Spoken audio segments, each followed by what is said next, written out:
All right, everybody, it's time to get your muffin drink ready. Let's go.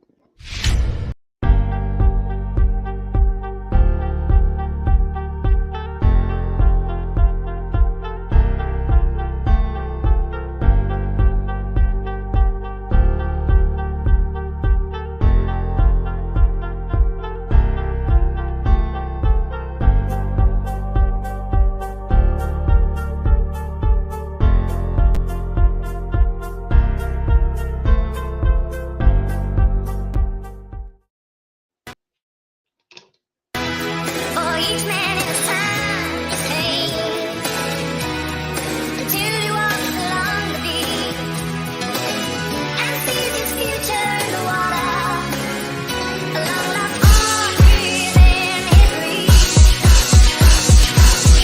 I haven't needed a one. Sometimes men take matters into their own hands. You want answers? I think I'm entitled. You want answers? I want the truth. You can't handle the truth. As you guys know, it is Drunken Chat, son. All right, welcome everybody. I am Chillin' Greens and Cornbread with It's Drunken Chat, son. I'm going to be going solo for a little bit while we wait for everybody to be able to turn on their computers and get back from the stores and everything to get their drinks. Sorry that we're going a little bit late, but I had to go see a little show today that we're going to go talk about today. And thank you to the very few of you who actually are staying up to actually hang out with us right now. But we're going to get right into it because there's a lot of interesting stuff that happened this week. All right, so first, let's get into some Drunken Wall Street stuff. So, because this is going to set the stage for what I'm getting ready to talk about. Um, the Fed this week increased the Federal Reserve and approved the 10th. Let me tell it again, the 10th interest rate hike increase in just over the last 365 days. And it dropped a tentative hint that the current tightening cycle may be at its end. But in a unanimous decision, widely expected by the markets, the Federal Open Market Committee, right, raised the benchmark bond rate by 0.25 percentage points. That's really kind of where it's been going all over for like what last year or two. The rate set what banks charge each other for overnight lending, but fees through to many customer debt products such as mortgages, auto loans, and credit cards. So, like I've been saying to everybody, the rate to pay for some of the stuff through PayPal, pay through some stuff through Shopify and Ally, and I forget the name of the other one. Um, that stuff is related to this stuff, right? So it's going to be a lot more complicated for people to pay for stuff. So I'm looking to see where that's been heading into the comic book market. Markets, though, are often more focused on whether the Fed will pause here, particularly with the lingering concerns over the economic growth and the banking crisis that has rattled nerves on Wall Street.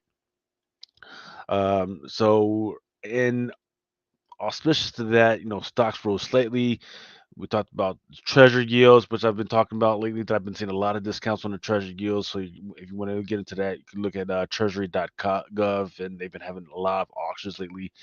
I mean, I think it was just a month ago that they auctioned off like 3.4 billion or something like that. Um, and part of that was part of those bank closures. So they switched. They took most of their treasury bonds and they put them off for auction. Another bank that just got sold right now is First Republic. That one just got sold off to J.P. Morgan. Um, that's going to be another interesting thing. In the meantime, there has been reports that people think some of the big guys, some of the smart guys think that there's right now, if you took the test by which some of these banks are closing, there's possibly 183 banks. It's 183 banks that are in that gray area that any day now, if they're mismanaged, they could just fall. Right. So that's going to be something interesting. And I'm not saying that the system is weak. I'm not saying anything like that. I'm just saying that proper improper management can make any of these freaking banks at any freaking time. So just be cognizant of that, and there might be some deals that you may be able to pick up from that.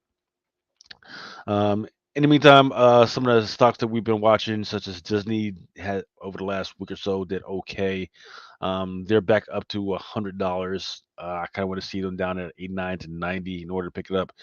Um, Netflix went down to 322. They're usually like around the 330 to 340 mark. Warner Brothers Discovery. We'll talk about those guys later. Um, they've got a bunch of stuff going on.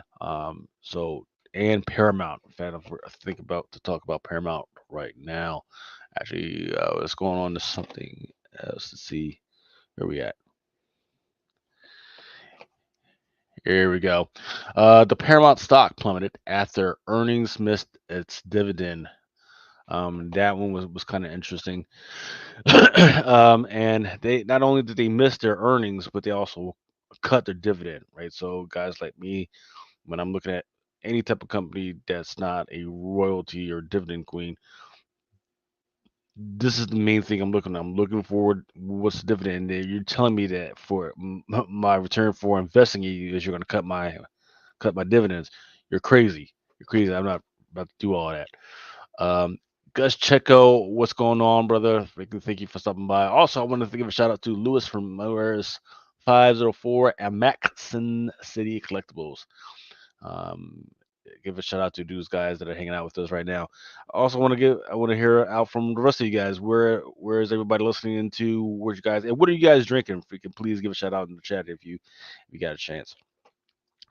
Um, so the big news that's going to be happening today, Saturday, okay, is going to be the coronation of the King of the United Kingdom, King Charles III, along with his lady consort, Queen Camilla. I don't know if you guys are going to freaking sit around watch for that. I'm going to freaking Josh, one of our Comic Crusaders guys, Johnny Hughes, who is in the UK. I think, in fact, I got a podcast with him in a couple of hours when I josh him on it. Um, so his first appearance, as I believe, is Pictures Progress #5, back from January 1954. Oh, there we go. Mighty Mel V checking in. Shout out to that man, that hard working man working the streets, keeping us all safe, making sure all the wires and everything are connected and everything to good to go, even at that light, especially in that dark, dangerous corner of New York City that he's at. Um, yeah, on unchecked, just about to start his shift. There you go. Thank you. So Gus Checo checking in is also saying that he's putting away some Casamigos Manco Tequila. You know what? I just saw some Casamigos on the shelf at the EBC today, but they weren't. That wasn't the special. The special today was Tito's. Tito's has like this summer freaking thing, and it's got like a bottle inside, like a Fourth of July type cozy or something like that. It was weird. Didn't really go because I think of Tito's as like a Mexican type of tequila, but that's what they were. That's the type of vibe they were going. So all right, y'all do y'all. In the meantime, it was interesting what Bud Light was going through this past week as well. Because they did the whole thing of supporting the LGBTQ folks as you should, but they just kind of went around the wrong way of doing it. So a lot of the normal pubs and bars and establishment that usually buy their stuff kind of pulled back on their orders. Um, so their stock didn't drop as much as people had projected, but it was just enough, and their total revenue dropped enough. So that should be interesting to see what happens during the next quarter with that one. Shout out also to Blood Sausage, who says something about envying mushrooms. All right, keep it up. Cartier West also knows Hartman Cars. Shout out to you, brother. He says laugh aloud. He's about to ask about the what? the, the monkeys something. Prince Charles smokes monkey something. Money penis. All right. Does it nut penis? Pennies. And Eric Herr is saying Eagles rare tenure. It looks like y'all have been getting really high on some mushrooms and drinking because I'm not understanding what's going on with the chat, but y'all do y'all go off, Kings. Y'all go ahead. All right. The other thing to keep an eye on, this probably should have been before the whole thing about King Charles III, is mood analytics, economics. Mark Zandi, he actually testified before Congress this week, and he did an analysis, and he says that the current plan um, by the Republicans would to cut federal spending would kill nearly 800,000 freaking jobs. Don't know about that because there was another analysis this week that said that we just added 250,000, but we will once again we'll see what's out here. Apple beat its target as quarterly sales drop. Services revenue hit record 20.9. Part of those records that rose their revenue while also dropping their total revenue. That goes with their Apple TV streaming services. Um, so they don't really have a lot of stuff when it comes to superhero stuff just yet. Most of the stuff is Fraggle Rock that did have a comic, but that one was like an old one that I remember from when I was a kid. Also, they got Speed Racer and the freaking tubes that's supposed to be in the works at some point, but that's going to be killed by some of the stuff that's going on in Hollywood right now. Let's see. Let's see. Going back to blood such as this, I just want to deschedule cannabis, and I don't care about anything else. Man, well, you might have to move to the right city, man. Freaking shit. If they're freaking get ready to decriminalize that in DC, shit, they can decriminalize that shit anywhere, man. Let's see where we at. All right, I think I'm getting ready to go ahead and freaking start talking about the movie. So let's freaking go ahead. I'm gonna give y'all a break so I can freaking crack open my freaking can, crack open my freaking drink, and let's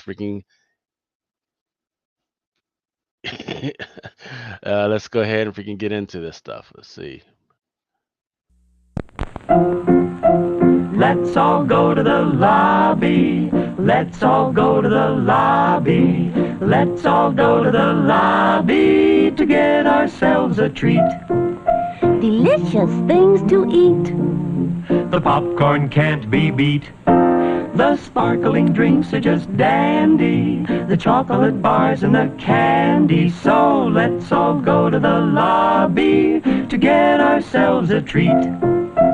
Let's all go to the lobby to get ourselves a treat.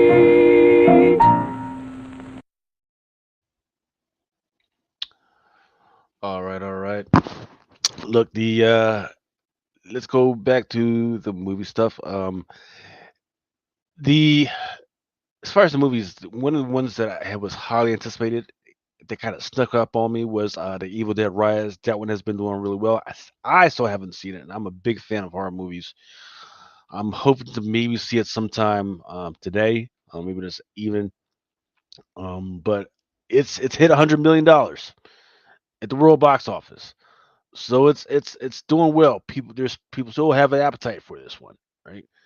Um, so don't let us stick up on you freaking if other stuff comes out.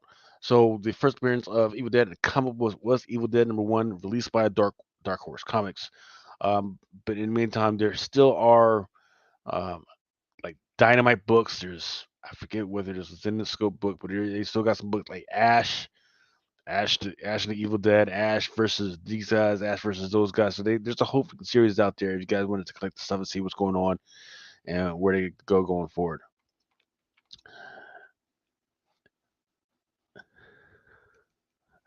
Gardens of the Galaxy. I'm gonna wait till some of the other guys come on to start talking about this one, but this one it hit $110 million as of Friday afternoon. I saw it. It was absolutely fantastic. You could tell that they were heavily trying to go into the 3D realm, and it was for just a bunch of eye candy and just really good stuff for it. Um, I was pleasantly surprised And guess what? You know what? They just had to get this one right after a bunch of meh and kind of grayish releases that Marvel's had so far. Then Hollywood Reporter actually talked about this one. In fact, a bunch of other services released this one, that Disney and Warner Brothers Discovery this week sent out a letter to showrunners employed by the company's various studios, reminding them, air quotes, reminding them that um, if you are a writer and you have a dual position as something else, right? Maybe you're like the the grip boy, or you're just the showrunner or whatever, that you are still contractually obligated for non-writing services. Which I get, to me, on the surface made sense, but then when you looked at what they listed out as writing services, that becomes a little, becomes a little, what the hell are you talking about? So, for instance, cutting for time, bridging, cutting for time. That's an industry thing that I'm not going to go into, but bridging material necessitated by cutting for time, changes in technical or stage directions. Once again, that's a great joint. Assignment of lines to other assisting characters occasioned by cast changes. That means you got the script, and then you take this line away from that person and give it to the other person. That's kind of an edit, right? Which is part of the writing process. Changes necessary to obtain continuity, acceptance, or legal clearance. Casual minor adjustments in dialogue or narration. That's writing. Then such changes in the course of production are made necessary by unforeseen contingencies, and instructions, directions, or suggestions, whether oral or written, made to writer regarding story or screenplay. That's definitely freaking writing. So that's really weird, right? Because they put stuff that's definitely freaking writing and say, well, that's not actually your freaking writing. So they're setting themselves up to just no, go ahead and not pay folks. Um, which, because there's a lot of these guys that are writers, they don't just get paid; they get paid more money to be a dual whatever. So they're looking to just straight up not pay folks, which is weird, right? I was, because I'm all over the, hey, you're just a freaking writer, especially if you're not even a creator. If you're just a writer and they hire you to write something that was already created, whatever, right? But now they're looking to people to screw people over for positions, other positions they were doing. So that's going to be freaking weird going forward. We'll see how that plays out for them. All right, so now we're starting to see the list of different projects that this is going to mess up. The first one that everybody's claiming is going to mess up is Blade. Okay. Um, Blade is going back into hibernation due to the ongoing writer strike. Marvel has shut down pre-production on the Vampire reboot, which is set to star Master Ali as the titular vampire hunter. Um, this one is one that I'm going to have to check up on Monday morning, because as I heard, as of walking out the door, as of 4 o'clock, this was still on, right? In fact, there was different shoots going on in DC and Baltimore. So I'm not sure about this one.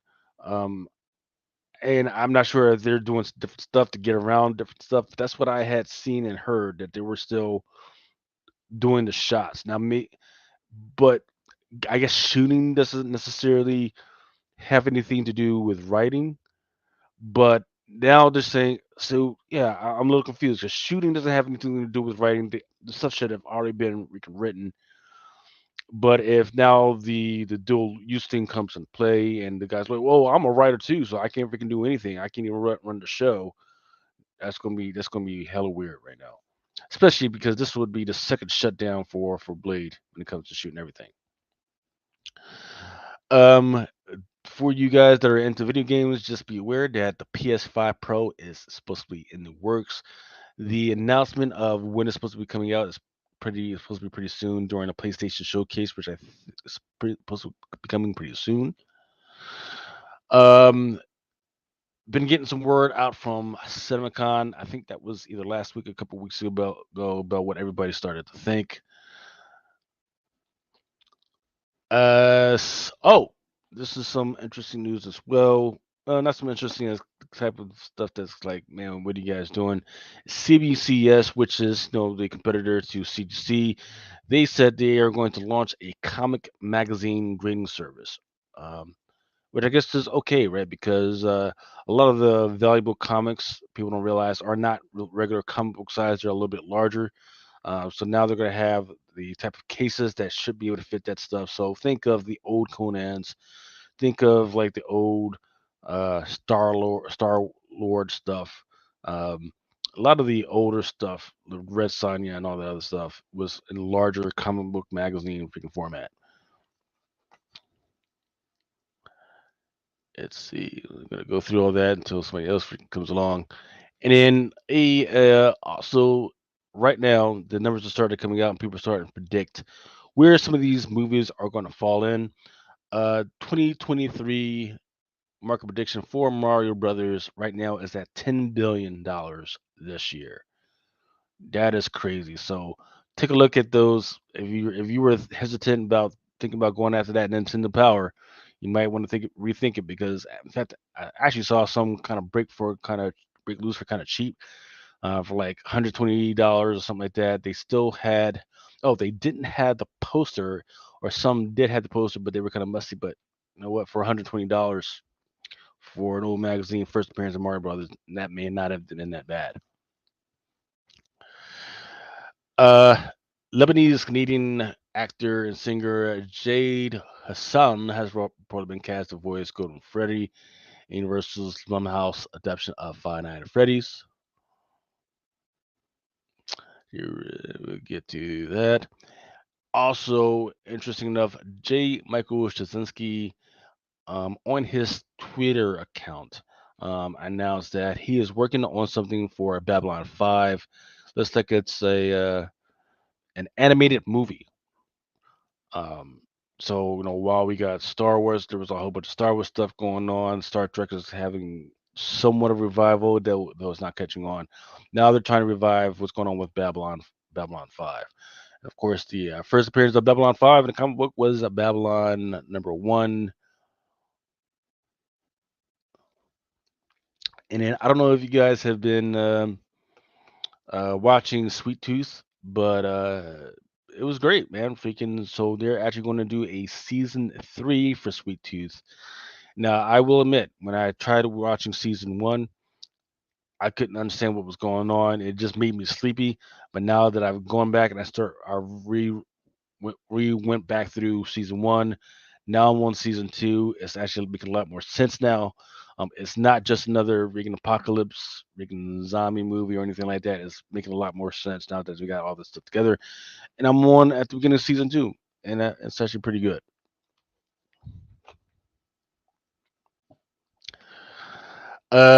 For you collectors of other weird stuff right now, King of Collectibles, The Golden Touch is now the number 7 show on Netflix, Australia and New Zealand. I kind of heard about this, but I'm not aware of it until I saw this tweet. So I'm gonna have to kind of try and check this out this weekend and see what it's all about. I guess it's about trading cards and all the other stuff. But for those that don't know, Golden they've got their hands on a lot of stuff to include our freaking comic books. So you might want to freaking check this out and see what they're talking about. And the big boss freaking news for this weekend. This is the big boss one is that Jim Lee has been named the president of DC. Okay. So right now we've got James Gunn, who's going to be the showrunner when it comes to the DC EU universe. Now we've got Jim Lee, who's going to be now the president of DC. What I don't really understand is if he has any type of vision or plan for DC Comics going forward. Because I thought what was going to happen was James Gunn was going to freaking step in as the showrunner for DCEU, and then most of the comics was going to reflect his vision for the movies and TV series. So I'm not sure I like this right now. And then all right, before we get into any of the uh, any of the FOC stuff, let's go ahead and freaking I'm going ahead and take a break. Let's put up something. Yeah, let's go into some K-pop Cosmo stuff. Let's go.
All right, that was the ad for K-pop Cosmo series on Comic Crusaders. So, if you guys are interested into any of that stuff, which I don't think you are, just go ahead. We can check some of that out. I forget when the next series is. But all right, let's get into some of the FOC stuff right now.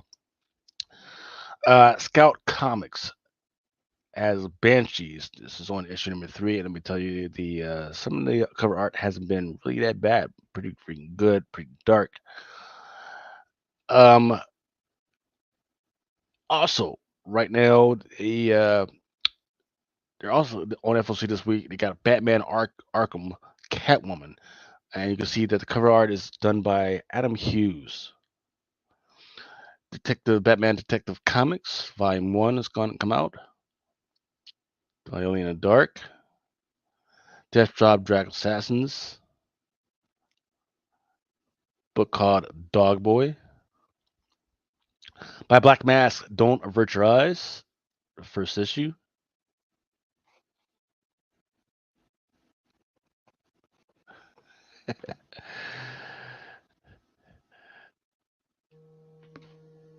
Dust by Scout Comics. Couple of covers.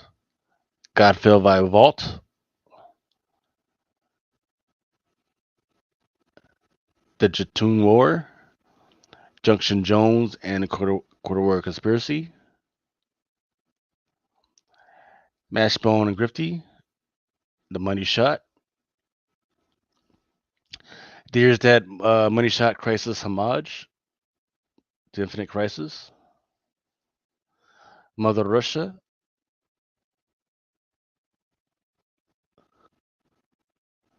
Pink Elephant by Sumerian. Okay. And here we go with Power Girl Special number 1. That one's by Margaret Savage. This is the one that a lot of people had kind of been giving them bombastic side eye to.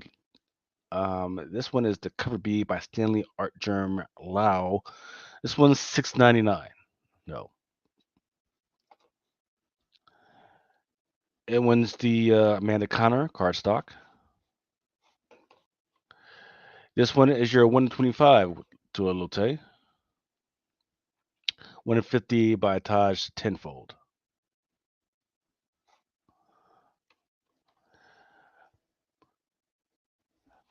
Punchline Gotham Game. Danger Stranger by Scout Comics. 7 Years in Darkness, SCX1.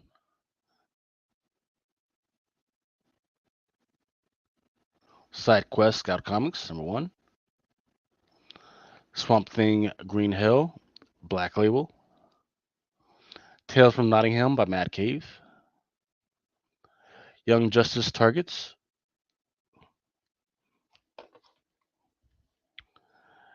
And I want to make sure that I don't miss this one. It's Power Girl Special number 1, cover F, David Nakayama cardstock regular.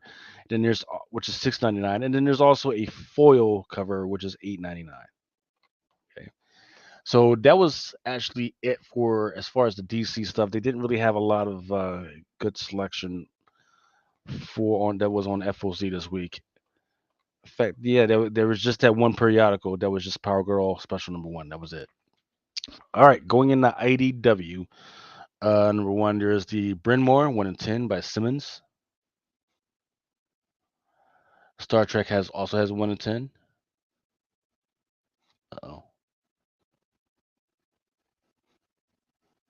actually, what's going on here?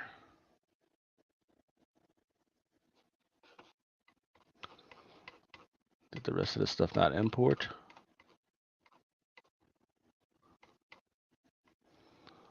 Looks like some of this stuff did not import. So let me make sure I bring some of that stuff up.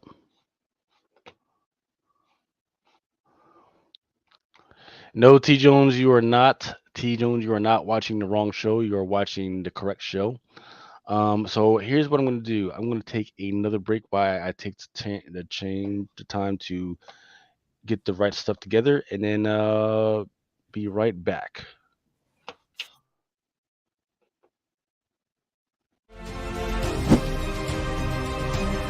As a huge fan of superheroes, I am equally a fan of fantasy books. So having the opportunity to mash two things that I love so much, it makes me incredibly happy. Turning Batman into an actual knight was pretty easy, really. He is essentially a witcher. He is finding magic in the world and stopping it. But we talked a lot about what places would look like. But largely when you're working with someone like Yasmin Putri, who is so good at this and so detailed, I just know that if I say it's kind of this, Yasmin will say it's this. On page 4, we do something that's never been done in a DC book before. And by page 26, which is the last page of issue 1, I pretty much guarantee that we'll have every DC fan on board. Yeah, you wait.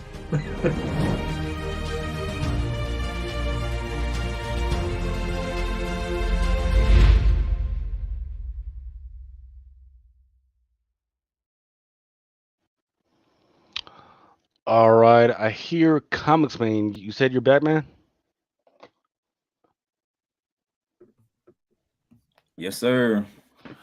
Hey, what's going on? Long time no see, man. It feels like I haven't seen you since 2021 or something, brother. What's going on, man? Yeah, the only gas station they had open was the ones that all the way on a different side of the town.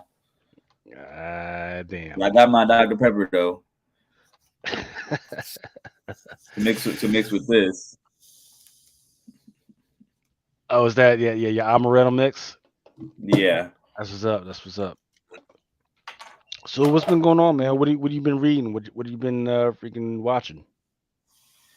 As far as I mean, shoot, I don't really read comics like that, but what I've been watching as far as anime or TV shows, like what you talking about? Yeah, everything. I mean, anime. I'm watching Demon Slayer. I'm watching One Piece. Honestly, I just this is supposed to be the last season of One Piece, ain't it?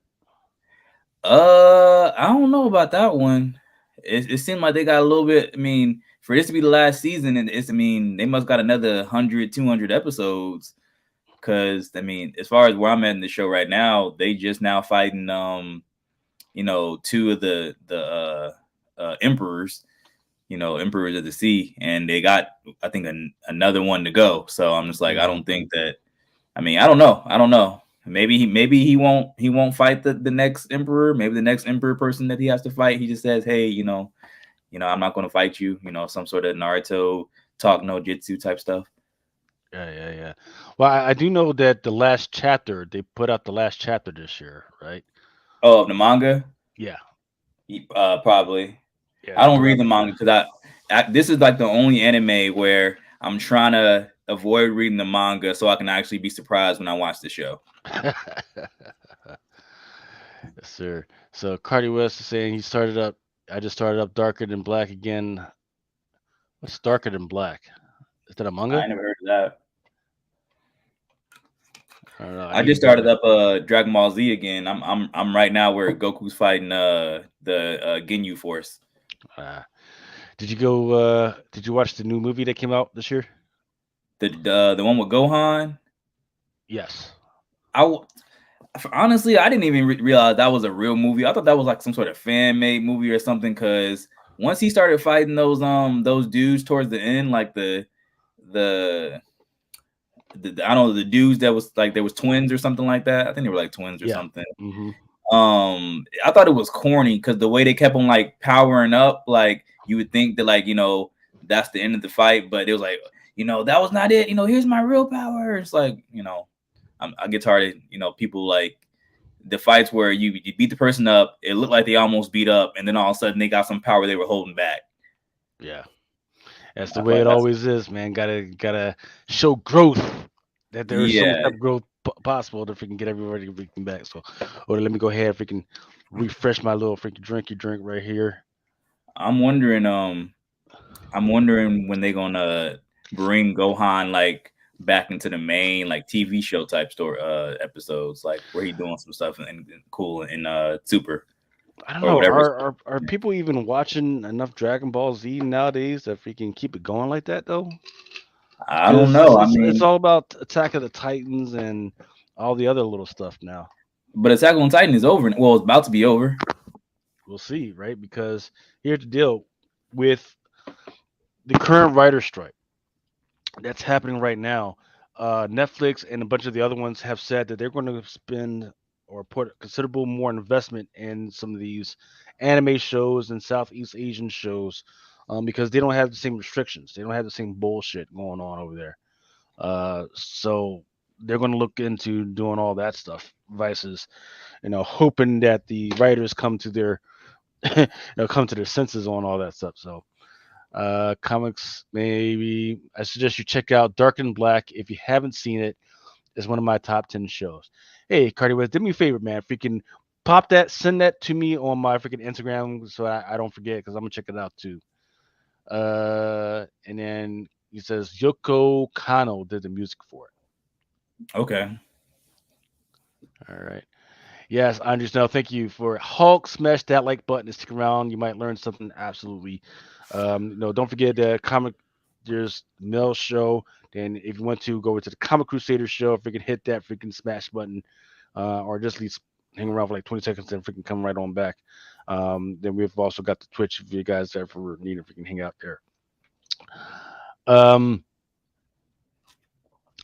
but yeah, man, freaking if you're just into the anime and manga stuff, then we just need to do some anime alphabet, man. Get that show revived, man, and then possibly get the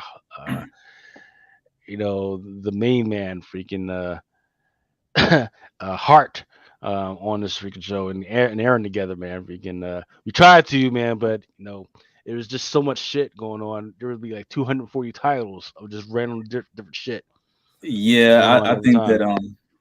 that that'd be nice. I think um having a variety of different people to watch different animes would be nice.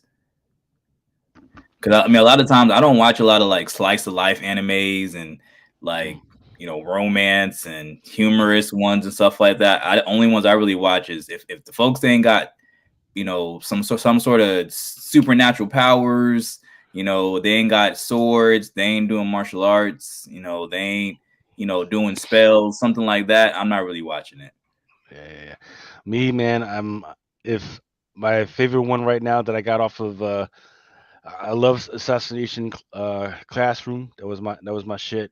Um, then you could talk about Slice of Life, Rent a Girlfriend. I love that shit. I It heard was about that. yeah, it was freaking amazing, right? And then I know for a fact that I need to get back to Attack of the Titans, which is another one that's freaking amazing because it breaks down freaking some political bullshit for you. It's just that I haven't gotten back to it. So right now, I think what's going to happen is I'm going to finish up with the current Sweet Tooth season, and then I'm going to start getting back onto my anime shit. Yeah, right now, I mean, now that all my TV shows is up, like Snowfall, Bel Air, all those like real life TV shows is done. I'm back on nothing but anime and basketball. Shit, man, it's seeing as how all the superhero heads are freaking out of this. I should probably turn this show into a freaking anime show when they're fucking out, man. Yeah. Um, But let's take a little stroll Uh, back into the superhero freaking real quick. Then let's go back and start talking about some anime because Penguin they do release some anime shit, but it's gonna take me some time to freaking pull that shit up. So let's get some of the FOC stuff out the way first. All right. okay. King Spot. I don't know what this shit is. It's called Hollow, but I tell you what, the art looks pretty I damn like good. this. I like this. Even though basically all this is just a black dude on the cover, but I feel like this It, is a really well done black dude. sir. Yeah, Kanye, email my, it's message my Chitlins Greens and Cornbread account. Okay. Yeah, the artist looked like he actually knew a black person in real life, man. It's, Right, right. unless just coming up with some other bullshit. I mean, Yeah. No, I actually from King Spot, I don't you know how I think what's the app? The key app. They dropped a Keen Spot was got some sort of option thing for some of their stuff. or King Spot, yes, Yeah, they've got quite a few under the radar freaking stuff, right? They even had a movie that they put out on Amazon with Jennifer Lopez and that motherfucker. really? Yeah, she fucking did it, and it was people loved it, right? What's it It called? just I forget the name of it. Let's see, let me see real quick.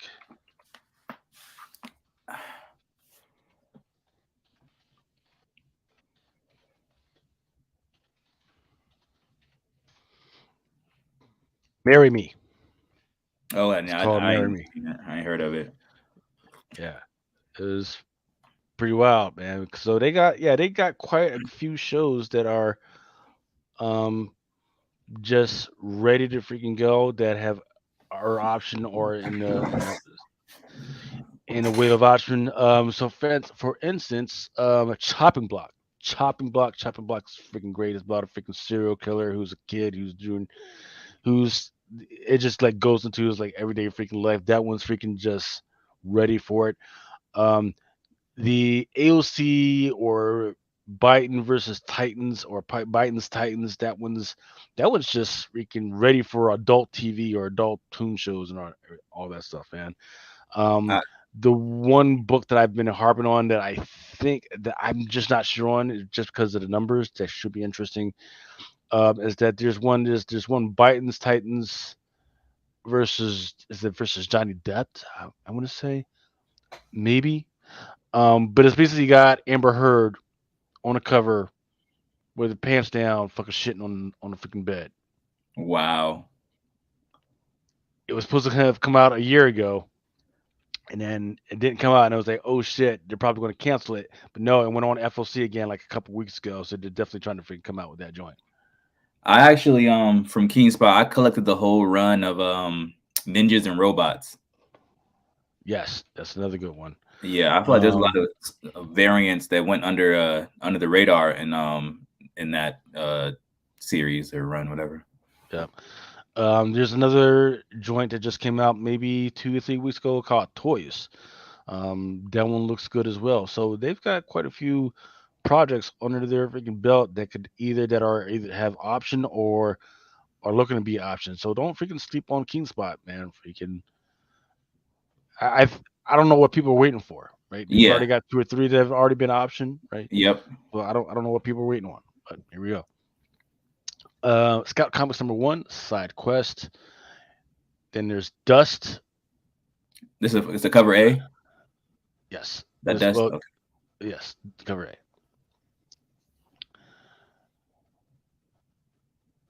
Pathfinder. Now, what to look out for Pathfinder is that there is a retailer um ash can, right? They send an ash can out to the freaking retailers. Um, it's like very small. So I wouldn't necessarily go crazy for issue #1, but look out for that ash can. Um, to some of my pull box readers, I sent that out to you guys. So hold on to that one because that was a one per store. Yep, exclusive Pathfinder RPG character options included. Destiny New York by Black Mask. There's an X-Men comic coming out. Another X-Men comic. Yep, another one. Venom. In fact, let me make sure I get this. I'm gonna get this right.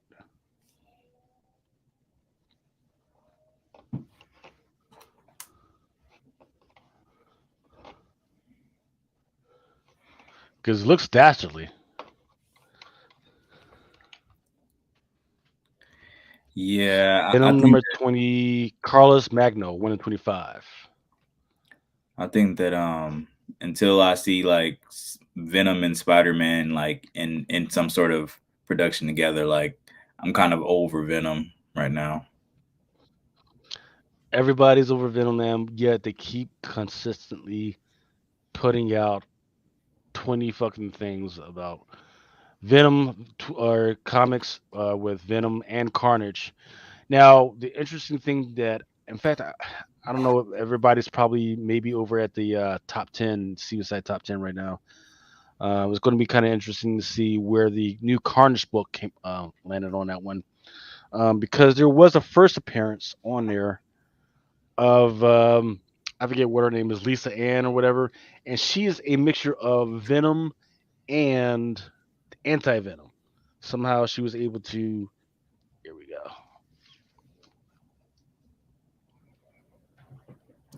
Here we go.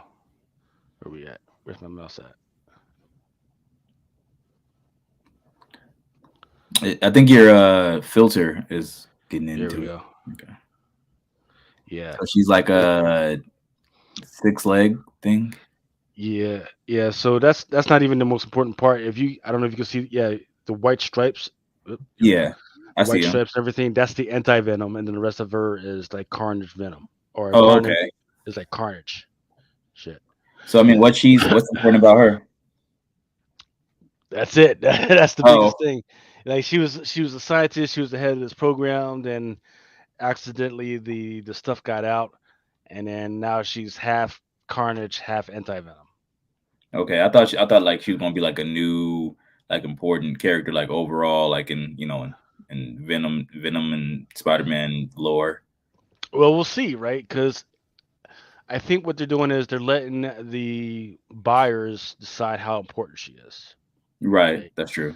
So if we don't spend a lot of money, like if we don't go crazy for her, like everybody went crazy for Spider Boy, then we will never hear from her again. If we don't go crazy for her, like everybody went crazy for Tosin, we will never hear from her again, right? Okay. Um, think about Red Goblin and how it was freaking mixed, right? That was the people went crazy kind of for it, and then they're trying to bring back to kind of decipher it, but we can't make heads or tails of it. Right. Look at her showing that unhinged jaw. Ace.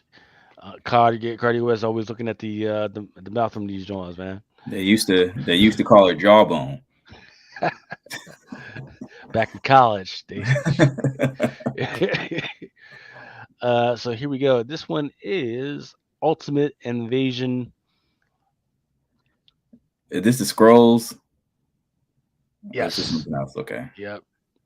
So this one is the 1 in 50, black and white.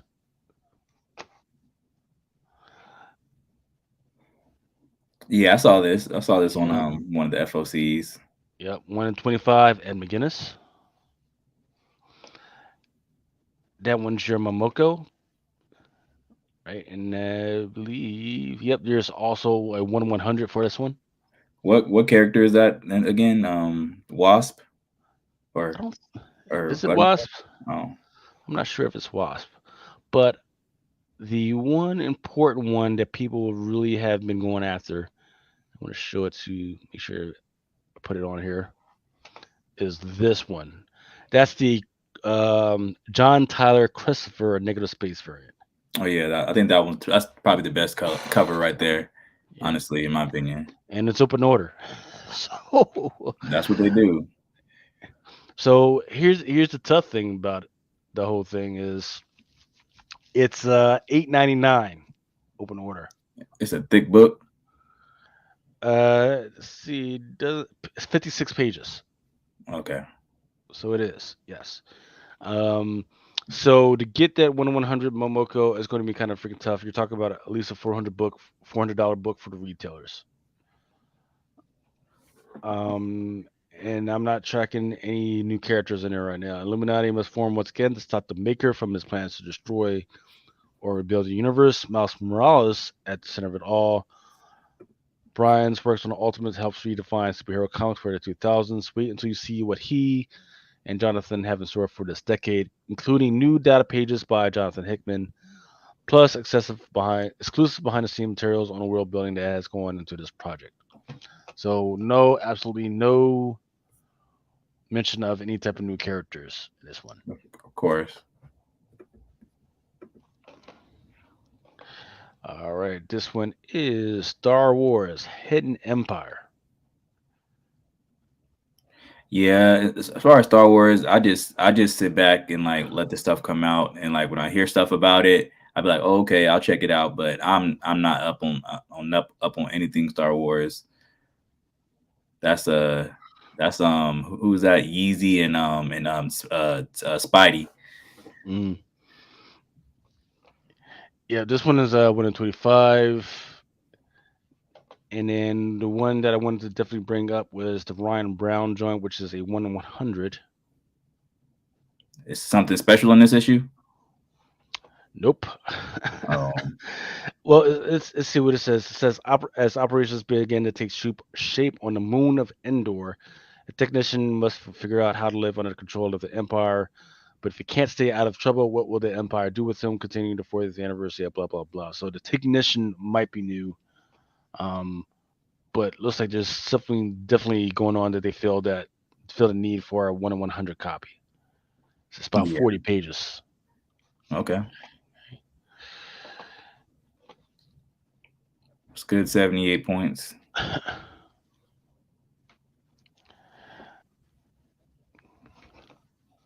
Here's your Star Wars The Mandalorian. Here's your incentive variant for Mandalorian.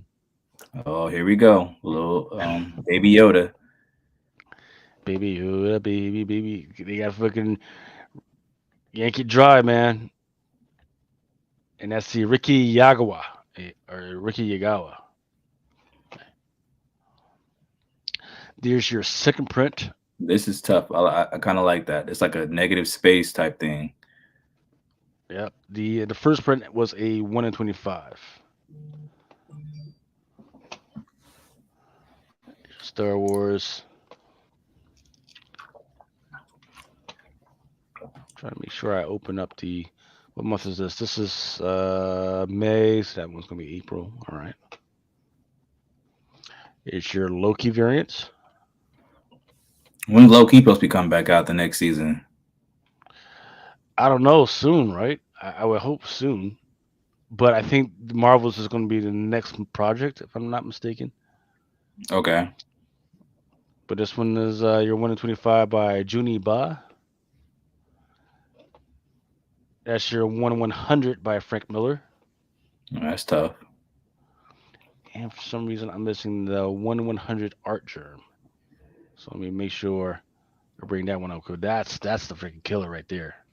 Oh yeah. I feel like every time I look at the female version of Loki, I'm just kind of like, how should I feel? Like, should I be like, oh, she looks nice, or should I be like, oh, look at Loki, like, look at Loki as a woman? She's an ice troll, so don't forget that.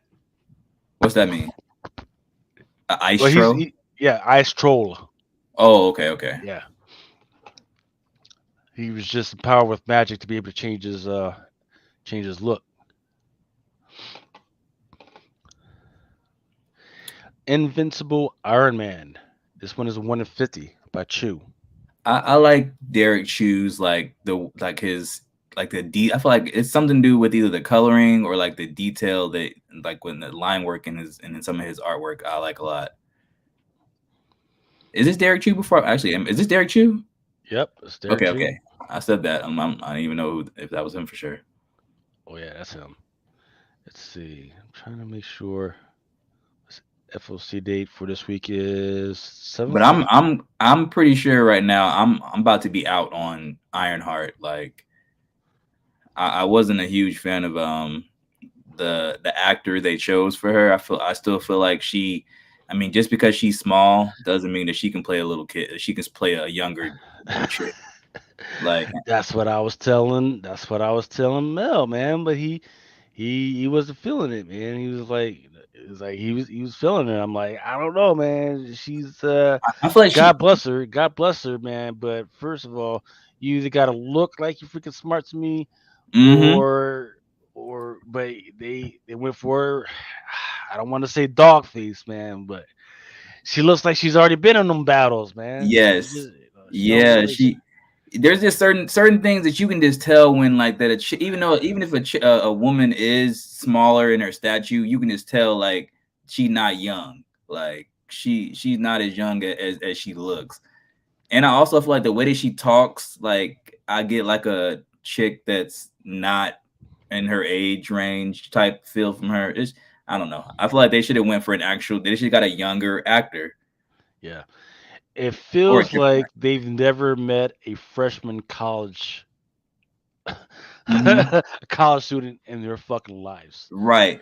Right? Like they're Asking a it's whole like bunch of questions. I don't know how old she is, but she feels like a 30-year-old freaking try to that's just out in the streets not knowing what the fuck she's doing with her life than an actual person that I could trust to build me a fucking robot suit.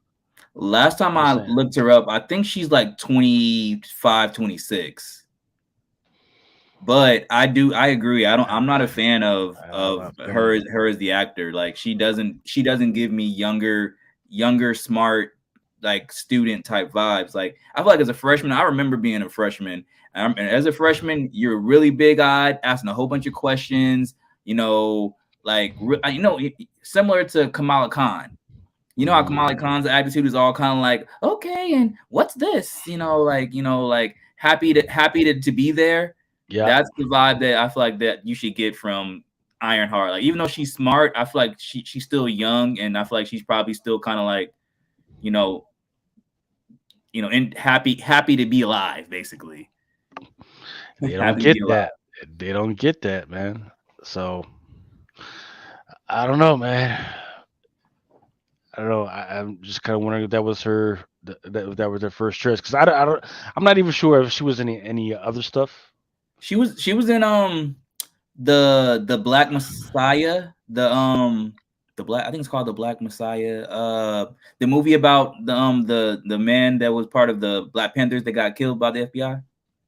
Oh, Yeah, well. she was in that movie, and she So was she brought also that broken ass energy. Okay, got yeah it. she had the same attitude in that movie. That's what I'm saying. That's why I knew her from that movie, and that's why I was like, why did they choose her?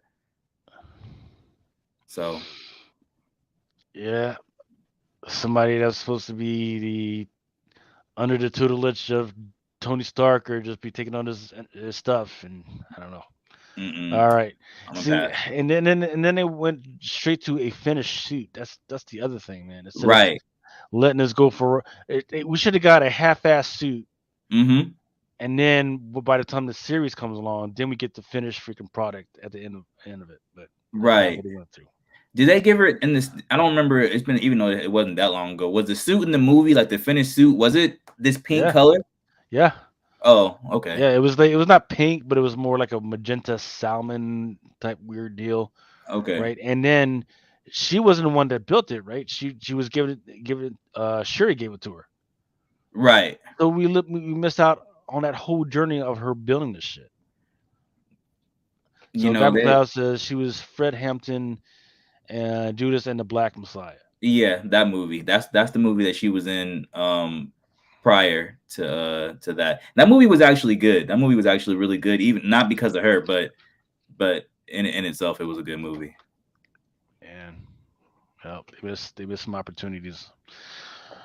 Um, Colossus. yes, this one actually looks pretty good. This one is an Annie the Immortal X Men. Let's see where we at. Mortal X Men 1 and 25. I mean, I feel like I don't know if I'd pay $25 for it, but I'd take this. I'd buy it for the low. But would you pay or would you buy this one, which is a 1 in 100 Fantastic Four for number 8? This one's by George Perez. Nah. Mm-mm. Okay. Looks like they're alluding to something new because it says Fantastic Four are finally settling into their new normal, but something very abnormal is happening outside their farmhouse. Doesn't go into very much about anything else. Yeah, nah. Yeah, pass. Yep. Deadpool, Batter Blood number 1. This one is a Dan Panosian, which is also a 1 in 50. I feel like this is tough. This is tough. I mean, I'm not a huge Deadpool fan, so I wouldn't buy it. But I feel like as far as the Deadpool fans, I think it hits a point. Okay, so here we go. Don't miss the highly anticipated follow-up to Deadpool: Bad Blood as Rob Liefeld returns to the Merc with a mouth and introduces new characters into his wild world, who are sure to become the next fan faves, including the first appearance of Shatterstorm. Okay. So this one is a must get. When is What's Deadpool 3 supposed to be coming out? I don't know. They have, well, I'm pretty sure they haven't even been writing the script yet. Wow. They've written more on the freaking trailer than they have the actual freaking movie right now. So Exactly. Exactly. I'm tired of seeing trailers and little pop-ups from who's the actor? Reynold Ryan Ryan Reynolds. Yep. Ryan Reynolds. Hmm. Ryan Reynolds. I'm tired of seeing him. Honestly, the only reason I can even deal with him is when he plays Deadpool. I literally hate seeing him in any other movie. Like I feel like his little antics, like quick talking, clever, witty little comments.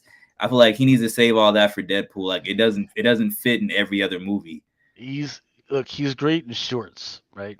Like give me good 5-10 minute shorts. That 10 minute freaking Christmas short that he had with Frat Savage, absolutely fantastic. Full on freaking movies where it's just him. I don't know, as love interest. I don't know like What, what that. was the movie he came out with? I think it was last year, where it was like a not a, like almost like an Indiana Jones type movie. I don't know what it was called, but he was doing too much talking in the movie, and I was just like, I can't. I mean, I'm surprised I got through it. Like to be honest. I'm not sure. Maybe the people in the chat can help us. So if you guys know what that is, please shout it out and let us know. So this one actually isn't that bad either, right? I kind I of like like it. this one. This one is the 1 in 25. Is this a chew? That one is the kale and goo. Oh, okay. Okay. Here's one that I actually like as well. It's the Scotty Young. I'm sorry, I can't freaking turn it around. I kind of like this one. So when I get 50 of those, absolutely Mm, fucking not.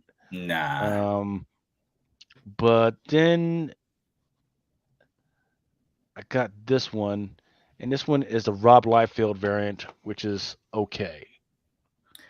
Yeah, I'm gonna So pass maybe on that. 25, yeah, maybe 25 and 25 on that one. On the So life field. Nah. yeah, but yeah, not very good choices on that one. Right.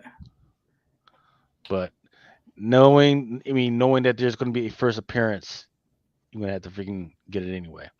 I Right. forget which one this one is. Oh, this one is World Tree. World Tree number 2, I believe. Let's see. Of course they got the names of World Tree all checked up, so you can't just freaking look it up real quick.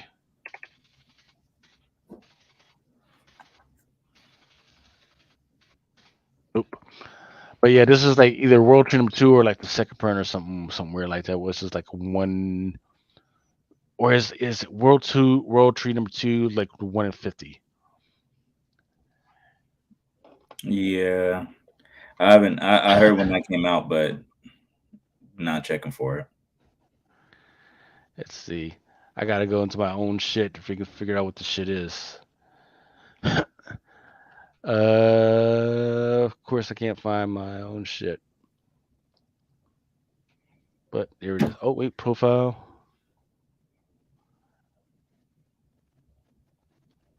This one is yep, World Tree number 2, cover C 1 in 25 for this one.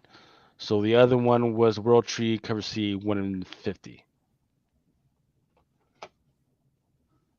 Mm-mm. Are those zombies in there? There's something. It's one of those joints. This is one of those books that's got those interesting covers. Mm-hmm. But I don't think anybody's like really actually fucking read it yet. Issue with issue number 1 is that they actually did a recall because the shit was too fucking dark.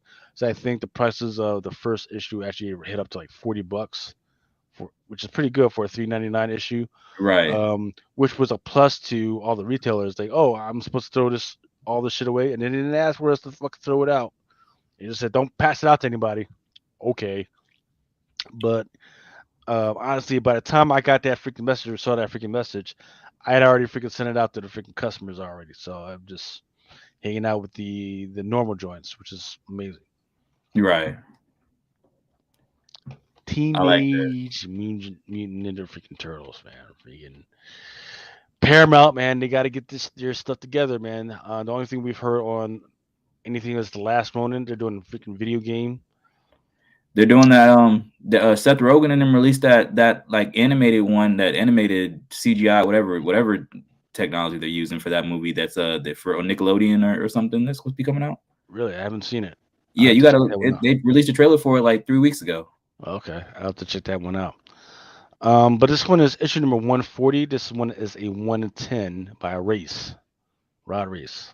Yeah, I think I'm gonna cop that. I've been copping the Turtles 1 in 10s recently for a hot minute. And it's $3.99 cover price, so it shouldn't be too bad. Yeah, I mean usually my shops are trying to charge like 15 to 20. But I think if I wait like a week or so, I can find it online for like $10. Yeah, man, it's weird, man. For a lot of the 1 in 25s, 1 in 50s, 1 in 10s, man. A lot of the stuff, like I was looking online today for a lot of stuff that I think, like especially like those Alex Ross joints, which I know has been costing some of these stores like $200 to $300. Been finding them online for like $60. You know what I mean? With to include the Adam Warlock Rebirth number 1, which was the first appearance of Eve. $59 today. I couldn't fucking believe it, man. Really? Yeah, I couldn't fucking believe it. It's like, wait, we got a first appearance in this fucking book. It's an Alex Ross 1 in 100, and nobody gives a fuck about this book. All right, but we're all over those homages, Yeah. the homage foils. We're all over that shit. No, I honestly I don't really even buy anything Marvel right now. Like unless it's like a really nice cover or something. I'm out on Marvel right now. I've actually been buying more DC stuff than Marvel recently. Me and Knife, we have been telling people DC was fucking kicking it up a notch. They got a little crazy with that multiverse shit in DC, but some of those stories, man, definitely on it. Yeah. Jay Nina says the first issue for World Tree was interesting, but the second issue for him is going to determine whether he's in or out. Let us know how it is. I mean, I honestly, unless somebody's like, "Oh, this is great," or says something or tells me a little bit about the storyline, then I don't really buy it until after that. And Mirror's Comics and Collectibles says, "Hey, that trailer for Ninja Turtles was trash. They definitely focused in on them being teens, though." Yeah, I'm not a fan. I mean, I'm not a fan of what they decided to do with the show, but I can see they made it like a kid Ninja Turtles like movie for them. But supposedly there's going to be another movie that's supposed to be either like live action or another movie that's supposed to be more adult that Seth Yeah. Rogen said they're still doing. As long as they don't do some weird shit the way Kevin Smith tried to do with Masters of the Universe, where you do the weird diversity thing and make this person black and this person ambiguously gay and all the other stuff, Yeah. and then people will just forget that that's a fucking thing. They'll be all right. Jay Ninja says only Marvel books I get are Daredevil and Punisher. Well, I can tell you what, those Daredevil books over the last 2 years has been some of the best reading. The last couple ones, the one, well, I know the one for the last month, it's starting to get a little weird, a little esoteric. But I will say that the Daredevil books have been an absolutely great freaking read. Yeah, I bought the whole run, the whole last run of Daredevil, but I only have like the first 3 issues of this recent run. Mm. So Star Star Trek the Trek. motion, yeah, Star Trek motion pictures Echoes. I don't know why they're doing retailer census for these, but y'all go ahead and do y'all. Hey, Star Trek folks, I mean, I learned a while ago, like they out there. They ain't hiding, but they out Yeah. there. Yeah, I mean, I've been freaking trying to slowly freaking collect those first issues, man. That gold key on a freaking low, man. Freaking $100, $200 man. Freaking they don't see me coming, man. But I think people are fucking picking up on it, just putting out fucking weird shit, ripped fuck pages for like $200, $300 now, man. So I think I the feel like what is Star? I mean, the overall gist of Star Trek, like folks just traveling in space. it's so there's an intergalactic war um over different freaking galaxies. On the one hand, you've got the humans. On the other hand, you've got the Klingons, right? Which is an absolutely aggressive race who are bent on domination.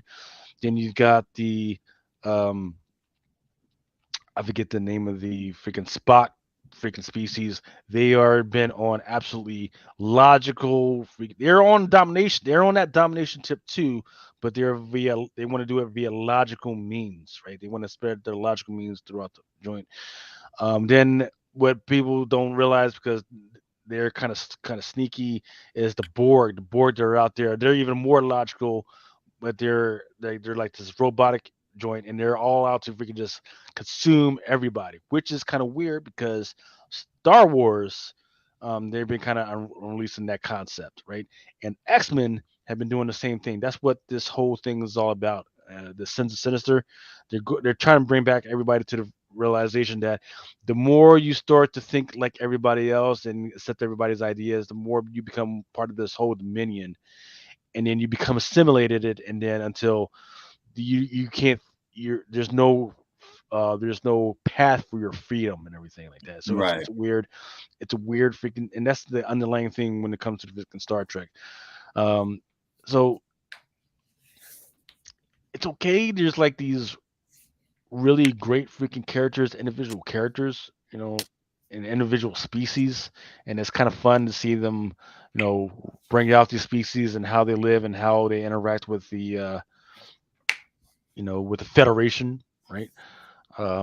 But it's not, once again, it's not for everybody, right? It all depends, right? Right. Um, I don't think the next generation is going to love it because they're still in that on everybody loves anime. That's what they're battling for. Right. Let's see, where are we at? This one is your 1 in 20, 1 in 10 Alvarado. And Mirror's Comics says that April O'Neil from the Teenage Mutant Ninja Turtles is black. Yep, I've seen that before. I've seen people mention that before. Seen almost all the Trek franchise, but never bought a book. Let me know. The animation joints, one for kids. Have you seen that? Because I actually pretty much enjoyed those. Going back to Brandmore. Frank Frazetta's Mothman is back on FOC. Frank Frazetta's Death Dealer. This Destiny New York Larry. And she's Astrobots number 2, I believe this one is. Vampirella Strikes by Lucia Perillo. Disney Gargoyles by Laurie. Yep, Epic Catharsis says he's been watching Voyager with Jerry Ryan. Is that a Star Trek thing? If I'm not, tell me, yeah, remind me what it was, because Paramount released a whole bunch of stuff. There was this one weird joint where it was the black chick who was a prisoner, I'm trying to remember that which was kind of an interesting concept. And there was the other one where there was two animation joints. One was where they were little kids, and the other one where it was just the lower decks. That's what I was trying to think of. It was the lower decks. Jerry Ryan is the hot board chick. Hot board chick. I'm not sure. Gargoyles David Nakayama. Mutant First Strikes. Are they getting like pulled through some sort of hole or something? Sure. But that's cover A. That's your. Who is Which one is that? that one? Jubilee? Even though she don't look Asian like that. Yeah, I'm not sure what the fuck that is. Weird. Well, I don't see Yeah, fireworks, so maybe that's not Jubilee. yeah. Anti X-Men number 23. That one is by Lucas Wernick. Pride variant. Oh, okay. Yeah, it doesn't Why are all say. the Pride variants? I feel like it's like like confetti and balloons and like a party or something like that. Like I feel like is that the only thing they do with the Pride variants? I feel like Well, I mean, if you've ever gone to a gay pride parade or any type of parade in New Orleans, um, that would be your first impression. That's all they do. So, okay. you know. Then there's your X-Men 23. That's your card variant with the cerebral scan, the subject to horticulture team. That's those old ladies. Isn't horticulture like plants or It is. It okay? is. I'm just like I feel like I heard that word before. Yeah, that's horticulture. These are the horticulture. They're these Okay, old lady. They're these little old ladies that are scientists. They find a way to hack their way onto cocoa so they can grab samples, and then they fuck everybody up, and then they just fucking leave. It was okay. weird. It was just they're on some other shit. Okay, there's some of the Ultimate Invasion stuff again. There's your Star Wars Yoda. Just sitting in the tree, looking like he's getting ready to fuck somebody up. Grandpa Yoda. Yeah, he's kind of there's this new show called Star Wars Jedi Adventures, which is for kids, but he's kind of playing a prominent role in it. And this one is the Takashi Okazaki. Do all the like recent like stuff for Star Wars it's like follow like the storyline of the stuff that came out before?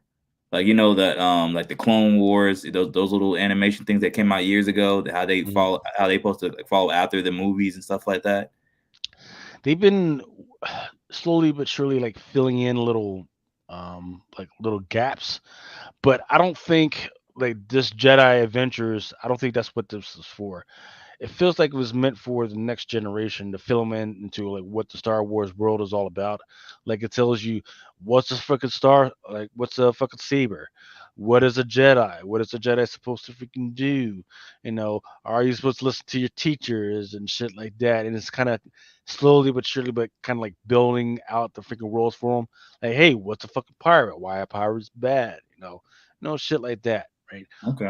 Then again, I think I'm only on maybe like third or fourth episode, but I've been watching it. It's not bad, not bad. And what do you say it's called? Star Wars Jedi Adventures. Jedi Adventures. Okay. hmm this one is the Star Wars Yoda number 8. This one is your Pride variant by Javier Garon. Well, this one isn't a party.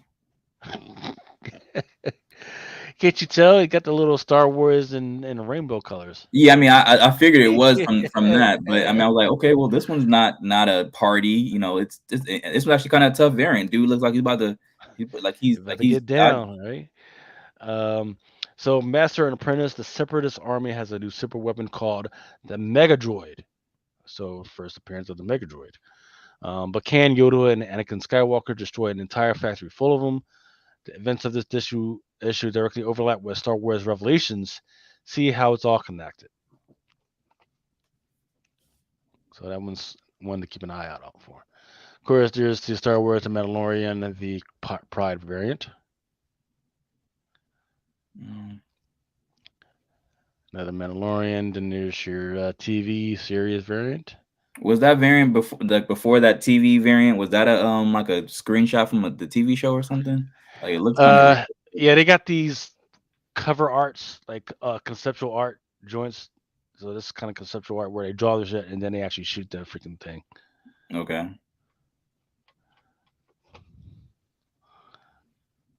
You're David Nakayama from Mandalorian. Star Wars Darth Vader, black, white, and red. Number one, second print. Mm-mm. What's up with those feet? I don't know. They probably could have kept her. I don't know what the fuck, but I don't know. It's And those Momoko. fingers. But I'm sorry. Go ahead. Star Wars number 19. This is your 40th anniversary. The Ewoks. This is your action figure variant with Boss Noss. I'm gonna start calling people Boss Nos. I know somebody that I think look like a Boss Nos. I think you have wrinkles in your double chin. That's fucked up. Is your Star Wars 35 your great gay pride variant? This one couldn't look tough. Is that Anakin? That supposed to be Anakin? Yeah, I believe so. Well, actually, no. If Is it? if Darth Vader is in the picture, Anakin is Darth Oh, Vader, right? yeah. Yeah, so You're that's talking gotta about be Luke. Luke, right? I'm on mute. No, I can hear you. Oh, that's you said that's Luke. Well, that's what I'm wondering. I'm wondering if it's Luke. Okay. Because it's about Luke Skywalker in the clutches of Dr. Kuwata. Okay, yeah, it probably is. And doesn't Luke have a green lightsaber in the movie? He does. Yes, he Okay. does. Yeah. So Luke Skywalker in the clutches of Dr. Kuwata. This would be Jedi's lightsaber. This would be Jedi's lightsaber is all but destroyed. Enter the kyber crystal expert, Dr. Kuwata. Only he can repair it, but at what price? So I th-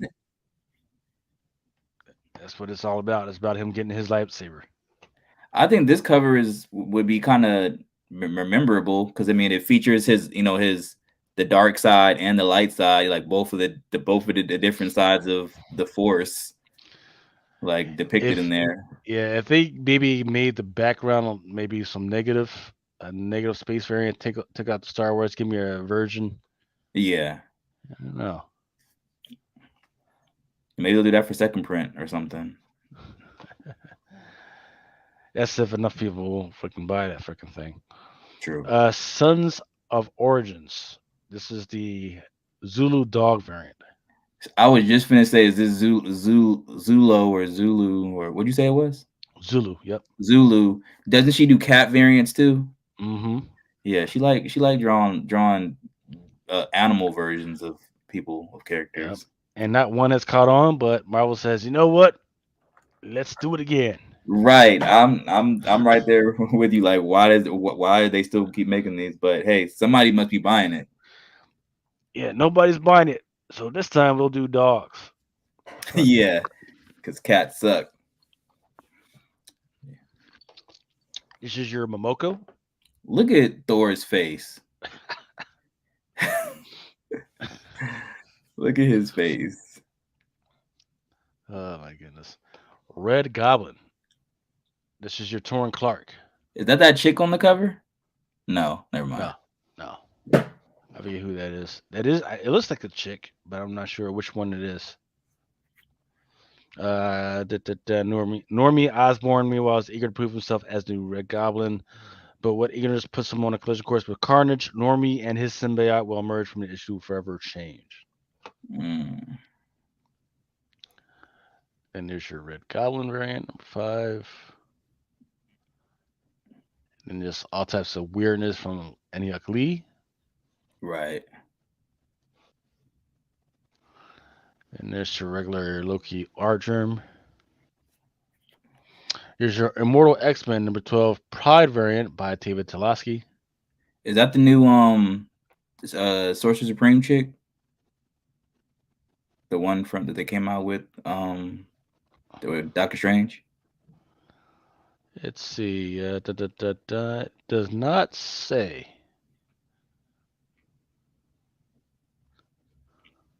I don't Yeah. think this is bad. I think she looks okay. I just don't know who she is.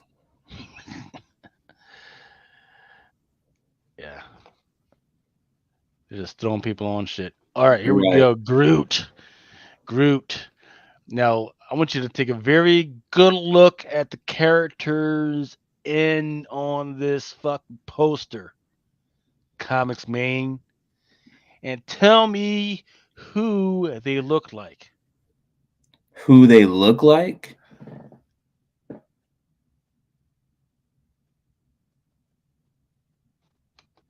Who does it look Um, like? Chainsaw Man. Yes. Why the Yeah, fuck do they have Man on this fucking group book? Like, I get it. Trees are supposed to be afraid of fucking chainsaws and shit. But why the fuck are you copying that shit? yeah. That's some bullshit, man. When did the blue chick get? I mean, when did the I forgot what his name was in the movie with the Uh huh. whistle thing? Yep. Is I know who that you're his talking like about. his daughter or something? We don't know. Oh, okay. I don't think it's been explained yet. Is it Yaru or something like that? Let's see. Groot, Groot, Groot, Groot.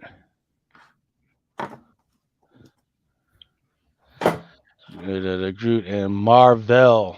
Groot and Marvel will need to stay on their toes as they're being stalked by Yandar. That's her name. Yandar the Hunter. Oh, okay. And Yandu was the male dude in the Guardians of the Galaxy movies, right? Hmm. Yandu. Speaking of that, comes out today, right, or tomorrow?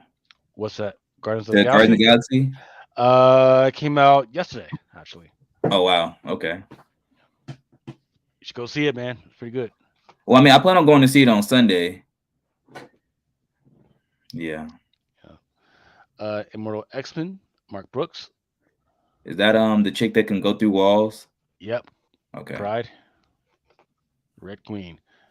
Groot. Don't know what the This fuck's going on is here. this a Pride variant? I hope not.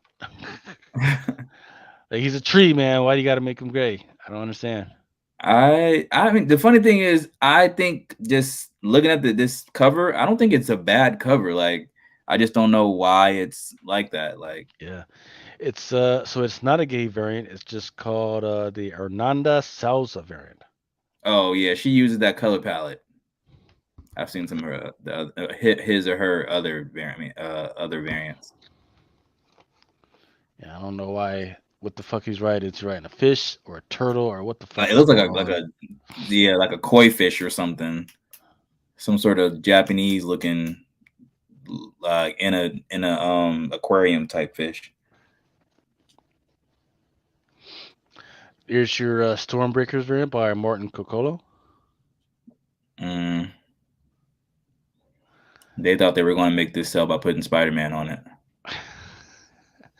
Hey, there are those Spider-Man heads that are out there that love all that shit.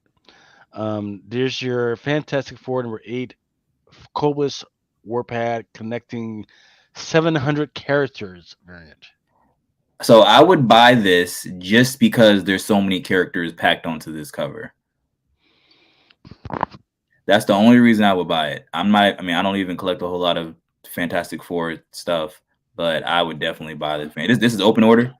Open order, $3.99. Yeah, I'd buy this. Fantastic Four, Alex Ross. That was just kind of in for Deadpool, Red Blood. There's your Venom. Daredevil number 12 Homager, Rob Liefeld. Why is if it's a Daredevil homage? Why is Daredevil not in it?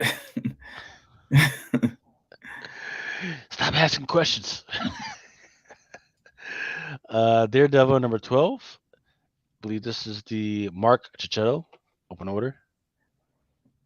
suppose I saw like a him post about this on IG, and I think they're gonna be fighting each other in this or something again. Why? Why? Why must we have superheroes and everybody fucking fighting each other? Yeah. There are 360 million fucking people, or excuse me, more than 6 billion people on this fucking earth. And we gotta have superheroes fighting each other all the fucking time. Come on, guys. Get it fucking straight. Not sure what this is. Looks like some Suicide Squad. I was Okay. gonna say that. So yeah, so let me get this shit straight because this is the stuff that's coming out next week, I believe. So, yeah, I'm just gonna freaking roll through it. Yeah, some Suicide Squad. I feel like that one's kind of tough. This one right here, I like this. The detail, the detail in it. Mm-mm. Sure, Harley Quinn or Harley Quinn. I think this one is like either like a 1 in 25 or like a 1 in 50. I like David Nakayama, but I feel like it's every other drawing or cover of his. I feel like either the legs look okay or they look too long, from in my opinion. Mm. Like this, the leg length, something's off, and why they're always so long and tall, like when on his covers. But hey, peppermints Oh, and hey, what rainbow. do I know? Right, right, I'm only just a buyer, right? right. Fuck me. Teenage Mutant Ninja Turtles 140 is coming out this week. Did you know that I don't know if anybody ever pointed out. You know that cover that came out this past week? I think it was this past week, or maybe it was last week, where it had it was like a white cover and it had all six of the turtles on it. It had Venus, Jenica, and the other four turtles on it. And I think that's the first time and the first regular cover they've had like this from IDW that had all six of them on the cover. Really? No, I'm Yeah. not tracking that one. Well, with the one, I guess that one would be one to watch out for, and eventually when they get the one with The because spots. there's four new characters, four new Yeah, the turtles new that's out ones. there. And the Lost Years one. Hmm. Yeah, supposedly they're supposed to be growing up in the next issue. Like they're supposed to be like older in the next issue, I think. Already? God damn. Yep. Yep. Because I was looking on Instagram and I think it's called a Bish Art, Bishart, a Bish Art. They was I guess they were releasing a variant and about that issue, and it said like they grow up so fast. Why? Why must they do stupid shit like that? Oh my goodness. So this one is the on FOC this week. This one is Star Trek #9. The cover is sealed by Bayless. This one is kind of pretty darn good. This one is the cover A by Feehan. Some Bryn Mawr stuff. Tyler Quick to Live Some Honors, The Wolf Child. Once Upon a Time at the End of the World, Jenny Prison. World Tree, issue #1. This is the second print. Okay. A lot more detail on this one, man. The fuck? I didn't even see the first cover up. I mean, I saw it like on the list of books that came out, but I didn't actually take a look at the actual cover. So it's a chick on the computer. Yeah. There's a chick on the computer, and then if you look at the bottom of the bed, there's the cheerleader that she just killed. Okay. Scorch number 18. Here's cover B. Starstorm #1. I don't know what's going on with Image, but there's a lot of stuff that they're putting out that nobody cares about. Yo, when you drop that knowledge about Peter Pan last week, Hmm. I was like Disney done made so much money off of taking like like real dark stories and glossing them up for kids. So I'm just like, if you think about like half of their actual like the stories that they've made movies from, uh, like the real versions of those stories are all dark and not for kids, not for kids. well, think about it. One of the biggest ones that they have is Lion King, right? It's about the natural order of things where the kid's fucking dad dies in the fucking first act, right? I They mean, I gloss never knew that up, the like real story of Lion King. yeah. I mean, well, What's it's not. It's just the natural. It's just the natural order of stuff, right? But then oh, you've got other joints about like Snow White, right? In the Seven mm-hmm, Doors, you got the joint about the Sleeping Princess, right? That right, one was a fucking horror story. When right. you really fucking, if you once again, I highly um think people should definitely go back and fucking read that shit, right? Because we are so far away from the time when parents used to read stuff to their fucking kids. No, Mm-hmm. fuck that. Go back and read that shit for yourself, the original Grimm stuff, and you'll be fucking surprised, man. You know, Yeah. you know. I used to own one of the like it was this book back in high school or something. I think I got it for they were like throwing books away or like letting you get books for like 50 cents or something like that. But I bought this random Grimm something book just because I had heard about like the real versions of the stories. And then after I started reading some of this, I was like, I am not keeping this in the house. Like this is some shit that I should not be. I should not be glorifying right now. That's the way it is, and freaking Disney found a way to make money off of it. Think about it. Think about Song of the South, right? What's that?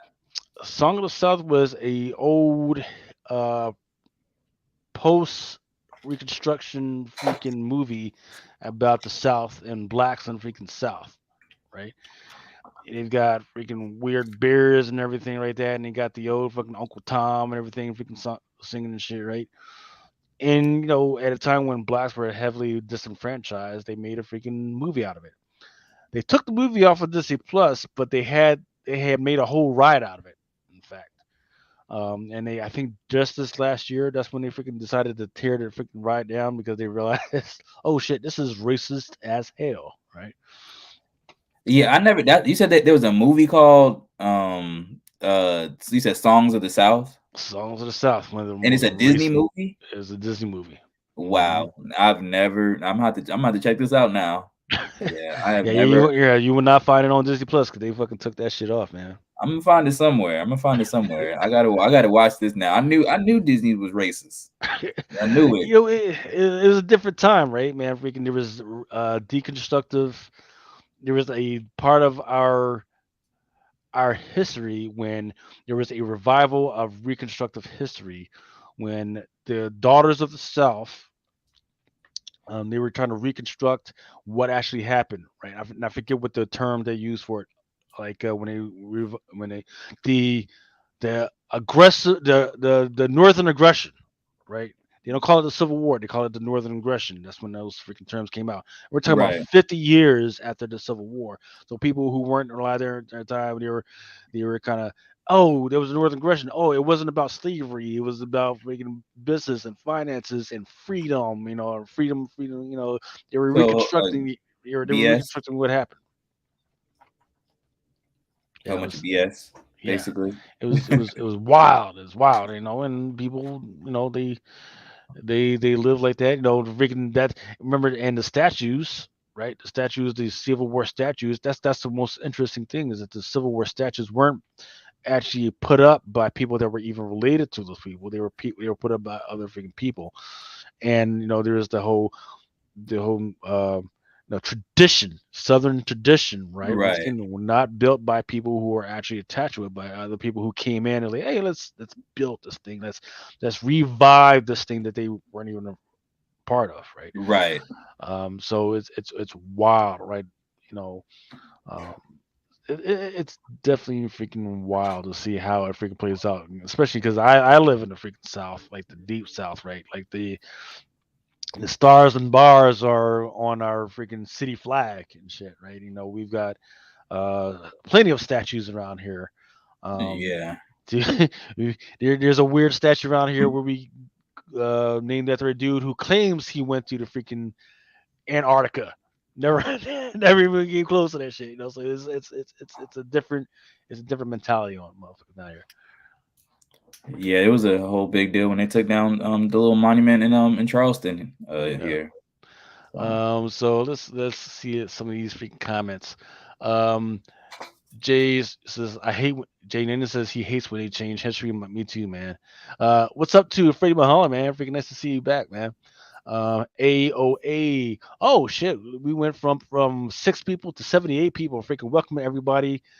Um, Hello from the House of Stein. I don't think it was ever on Disney Plus. I think it was on for like a quick minute, like a hot minute, and then all of a sudden it just went off because I remember it was a big deal when they freaking took it off. Ray J McReady, if you saw the Force Awakens where they made Finn a janitor, you should have been should have known that Disney was racist. Hey, yeah, so I don't think that. You know why? Because if you've ever been in the freaking military, right, especially as an enlisted person, you know one of your everyday freaking duties is fucking mopping floors or freaking waxing floors, right? People think, oh, because you see the commercials, right? Motherfuckers are climbing rocks and shit, right?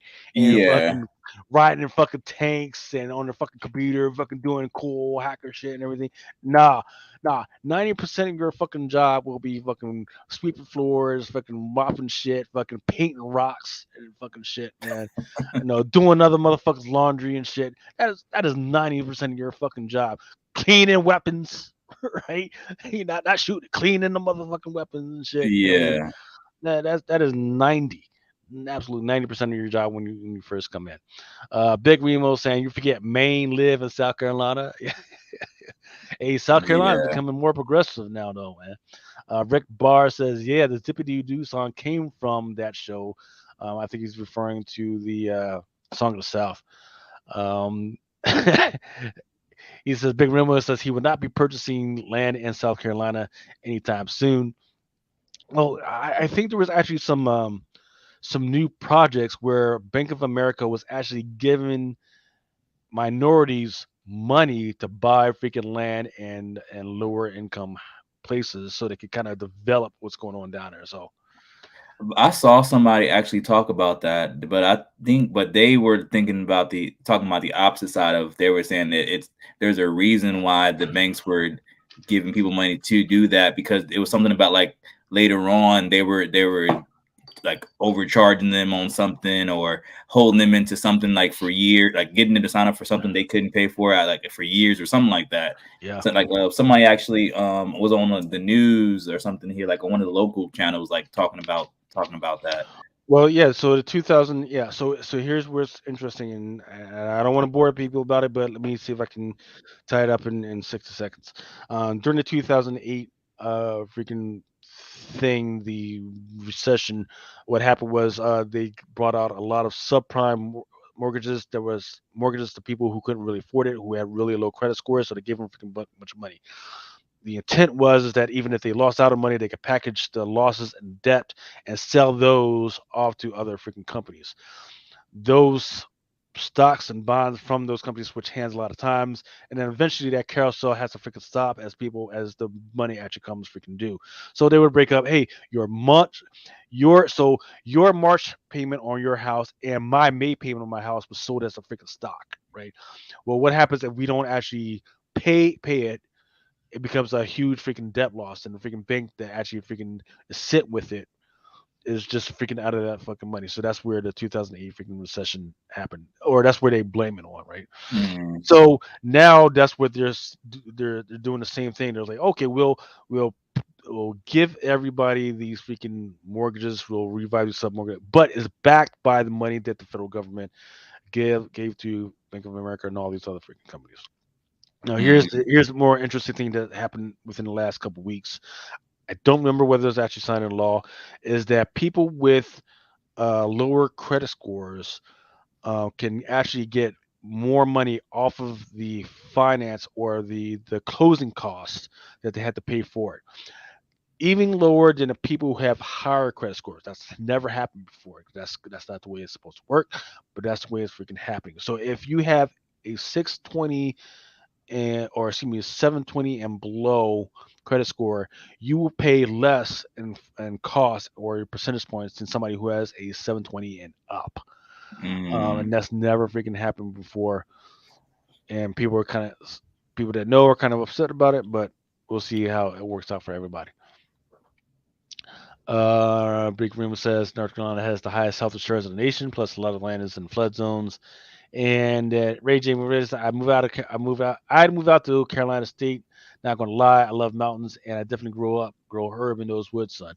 Well, what you would want to do is actually look into West Virginia because certain cities in West Virginia that are in the Shenandoah Mountains, where I'm at, are paying people as much as $10,000 to move out there.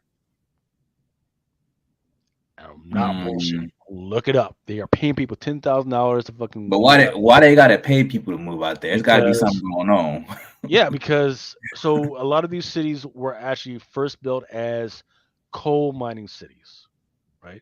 Well, because there's a lack of or a reduction in coal mining, everybody's moving out to the actual cities where there's actual a lot of stuff, right? So, for instance, when I first moved out here at the local joint, there used to be like a Macy's and a fucking Sears and all that stuff. Well, that shit's fucking shut down because People there. there's not enough fucking people there, and people want other shit. So they'll people would rather drive all the way out to fucking DC and fucking shop than stay here and fucking shop.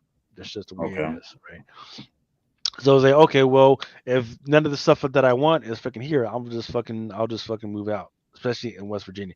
Even though the cost of housing is fucking cheaper in fucking West Virginia, even though there's less crime in West Virginia, even though there's less cost, like gas is fucking really fucking cheap. Even though when you're driving up and down the fucking 95 or the 85 corridors, any of the little corridors, there's less fucking police presence. The fucking speed limit in certain places is 75 miles an hour because it's just fucking open area. Yeah, people would rather fucking live out in the fucking city. So No, I heard that that the police out in West Virginia is kind of uh extra. At least far as well, you got to think about folks on what the Twitter. fuck are you doing to even see them? Because I That's hardly true. fucking see those motherfuckers. That's God true. bless them. God fucking bless them. I love them. You know, and for the hard job and the hard work that they're fucking doing, trying to fucking protect, the state and city. But we know what I even love better because every once in a while I definitely got to go out to freaking DC. I got to go out to Maryland. I got to go out to Pennsylvania. I don't fucking see the fucking cops like I do in Virginia or those any fucking places. You just don't fucking see them just fucking sitting out trying to give you a fucking ticket. You just don't fucking see them because they got better shit to do. Especially at fucking 8 o'clock in the fucking morning, man. You just fucking don't see those motherfuckers. I mean, All that's right, what you see. RJ's comment. is a Maine. The cops probably ain't got shit to do in West Virginia. Probably just for any type of conflict. I don't know. I don't know. I That's guess what I'm it all saying. 'Cause depends. Like, when you said they got to pay people to move out there, I'm kind of like, first off, they got to pay people to move there. So I mean, the cop maybe if people ain't moving there, the cops ain't got nobody be pulling over. So the people they can pull, they probably is pulling over they, when they get an opportunity. who are they gonna pull the? So out West Virginia, like out in places that I'm talking about, they don't have cops. They got sheriffs. But I don't. That's Yeah, just they the don't got same. cops. They don't got cops. They got sheriffs, and like the sheriffs are elected. That's what people got to remember. Sheriffs are elected. So when you say you turn to the guy, I pay your fucking salary. Like, yeah, you really pay their fucking salary, and you really elect those motherfuckers. So it's a different kind of way of freaking living out there. Long Beach, California police are even more ruthless. I can believe that because you're in a freaking actual freaking city that a lot of people want to freaking live, and you got a lot of freaking crazy shit going on out there. Yep. Don't speed. Don't shoot anyone. You'll be all right. Yep. I guarantee you, I won't speed.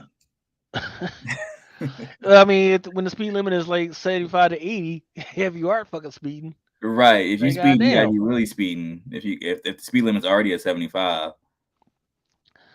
All right, so here's some of the stuff that's coming out this week. That Amazing Spider-Man number 25, that 1/100, which is an homage to that Dark Avengers cover. Then you got the Greg Land 1 of 50.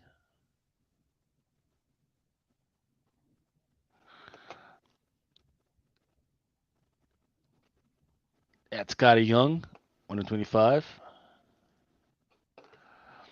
West Virginia, Edwin Aguilar says West Virginia ranks third in household gun ownership. Absolutely. Look, this is people. It's kind of funny, man. When I meet every once in a while, I meet somebody new to my area, and they're like they are in wonder. The first thing they say, "I'm like, hey man, well, what do you think about living here?" I like, hey, I just walked into Walmart, and they sell guns right there on the fucking rack. I was like, what? I was like, yeah, man. He's like, I walked. This dude was a yes, no, 2 days ago. He had moved out from Alexandria, and he says he had walked into he says he knew something was up when he just walked into Walmart and there was fucking guns. He went to the local Ace Hardware. There was fucking guns, fucking sold in the fucking racks. He said he walked into fucking Taco Bell. A dude walked in with open carry on his fucking hip. He would have fucking gun. He said he went to. He said a week later, um, his son's teacher invited them to the church. So he went to the freaking church. The usher had a fucking gun on his fucking on his fucking hip. He went back outside the church. Then he noticed on somebody's fucking truck was the fucking not just a rack, but the fucking gun on the fucking rack, just ready to fucking go. He said, yeah, I don't know, my friend. I don't know. It's totally different out here. It's so. It's like I thought it was dangerous, but I don't know what's going on. It's like, Everybody is packing. shit, it's a different freaking world, man. Um, I don't know why DC is still trying to sell this Birds of Prey bullshit. 'Cause nobody loved that fucking movie, but they're still on that shit. Let's see, Shishiru, Nagis. I guess that stuff finally made it across the fucking river. Have they released all the covers for um Street Fighter versus Ninja Turtles? Or did that Uh, already come out? I think it already came out. I think I covered it. Maybe was it last week or a couple of weeks ago? I think I covered it. Oh, I didn't even know that already came out. I need to go to the comic book store. I Well, didn't no, I even. don't know. It didn't come out, but the covers came out. Oh, So I okay. already covered those. Looks like coming out this week is Bowman 2023 Best University Football with Bryce Young, and those guys with B. John Robinson. I was there last year.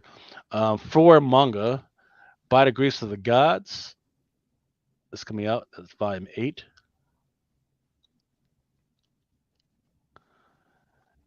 Captain Marvel. There's the Spider Verse variant of Captain Marvel number Marvel. 49. Yeah. Pretty Salacious is this cartoon puppet horror theater number 1. I'd buy that Right. just because it's odd cover.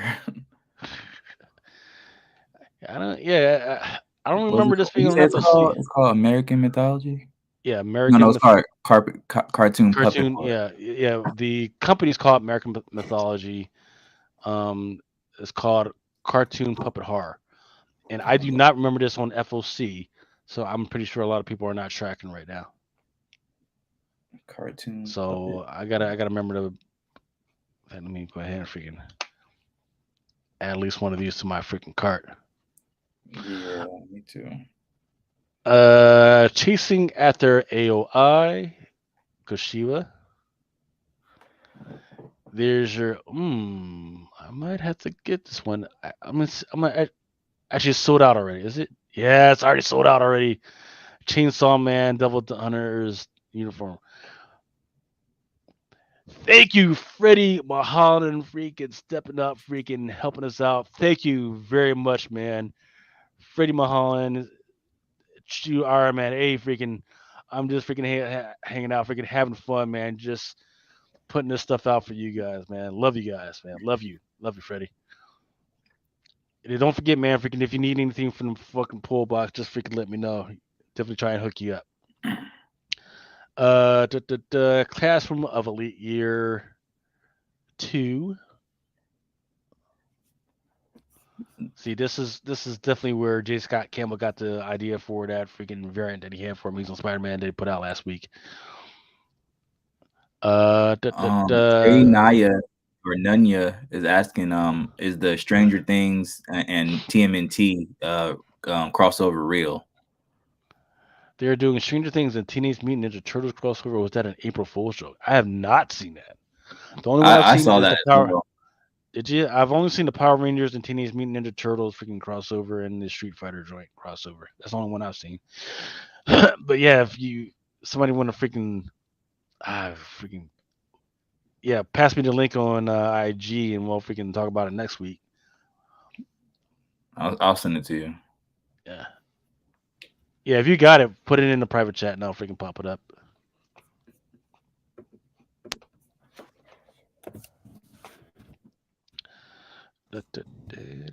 Crimson Storm by 10 Ton Press. Then we've got the Daredevil number 11, 150 by Derek Chu.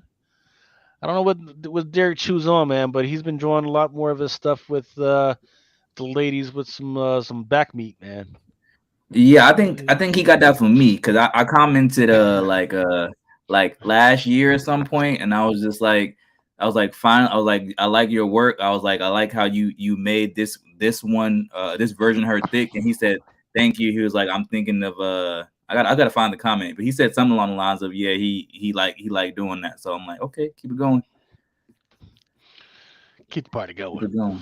Daddy likes back meat. All right. Yeah, I put the link in the turtles thing in the chat.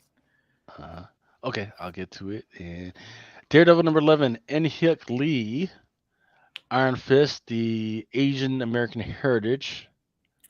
When are they gonna bring in the new? Is this the new Iron Fist or the old one? No, this the old one, ain't it? Yeah, the old one.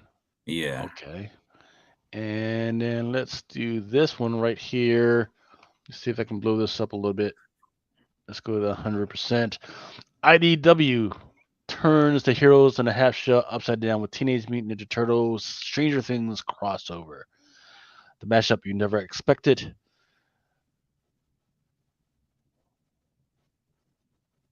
So I guess the turtles are the Things kids in true form or something like that. Written by Cameron Hitchcock, with art by superstar Pharrell Pay. First ever matchup of Nickelodeon Netflix beloved brands.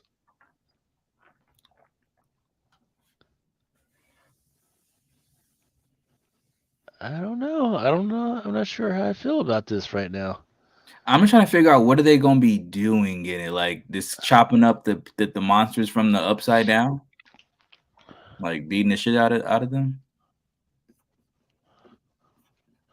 Kate Weave for fans joined us in 1985 to find out what's lurking underneath New York.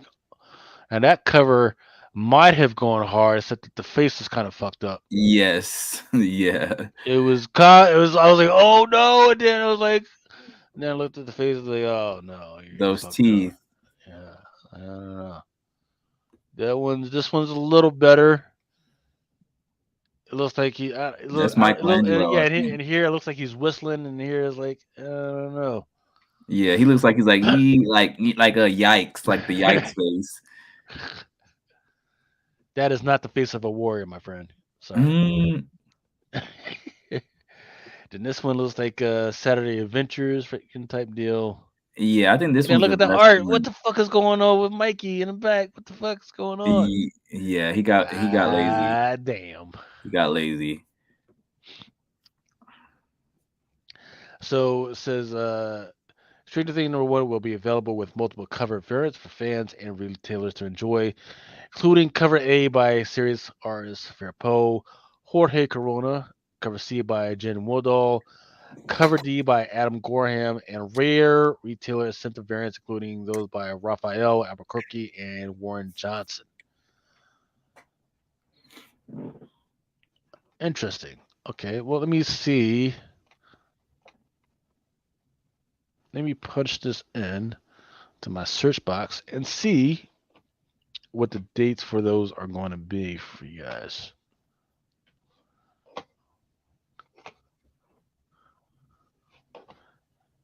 Keep the party going while we're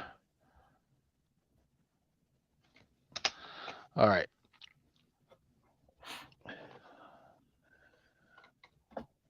Actually, okay, so it's not in the diamond. It's not in the diamond system yet. It's not in the diamond system yet. So looks like we got some time. Actually, this freaking, what is this? This Demon Demon Slayer joint. Slayer. That's the. Is that the chick with the butterflies and shit and stuff? No, that's Nezuko. That's the little sister. That's her full grown form. Yep. Or her full demon form or whatever mode that is. Yeah, it's kind of The one, hard. the one where she can break people's jaws off with kicks and stuff. I don't like the back, but the rest of it's kind of hard. I've recently been trying to invest in more statues. At first, I didn't think I was going to get into all that, but I feel like having little models of characters that I like, I feel like it just makes my comic books pop. Yeah, man. If But you know yeah, what's definitely give. annoying? Buying What's that? buying the Street Fighter figures and statues, like the ones that come from like the exclusive Japan like places, like I think it's like SF Figure Arts or something like that, Hmm. and they already starting at like $100. I'm just like Yeah, so definitely. Well, I mean, yeah, definitely freaking check with me if you guys need any of that stuff. The problem is that by the time I hear about it, it's probably going to, and Hart freaking try working with me on it. Sometimes it takes like 6, 7 months, man. So I only know about that shit fucking early, and then shit fucking rise at my house. I'm like, who the fuck ordered this shit? So I gotta go through my shit to find out what the fuck. Like, this motherfucker ordered this shit like a year and a half ago. The fuck? I've been thinking about trying to buy a 3D printer and make my own statues and stuff, and just this objects and stuff from the 3D printer, because I'm just like, this stuff is too expensive for me to try to buy all these little figures and It takes too fucking long objects and though, stuff. because it's got to go through customs and all that shit. Extreme Verse number 1. This one is your 1 in 25.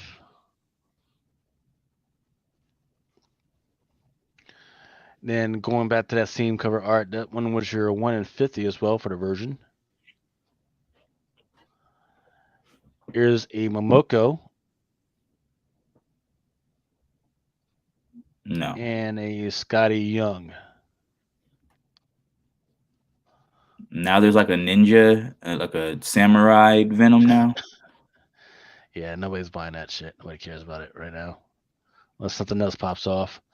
Fly Me to Why the does Venom Moon, need a Volume sword? 17. Sorry about that. Huh?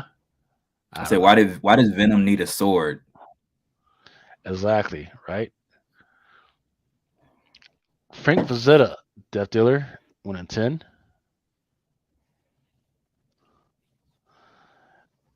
Here's a Gantz Omnibus coming out.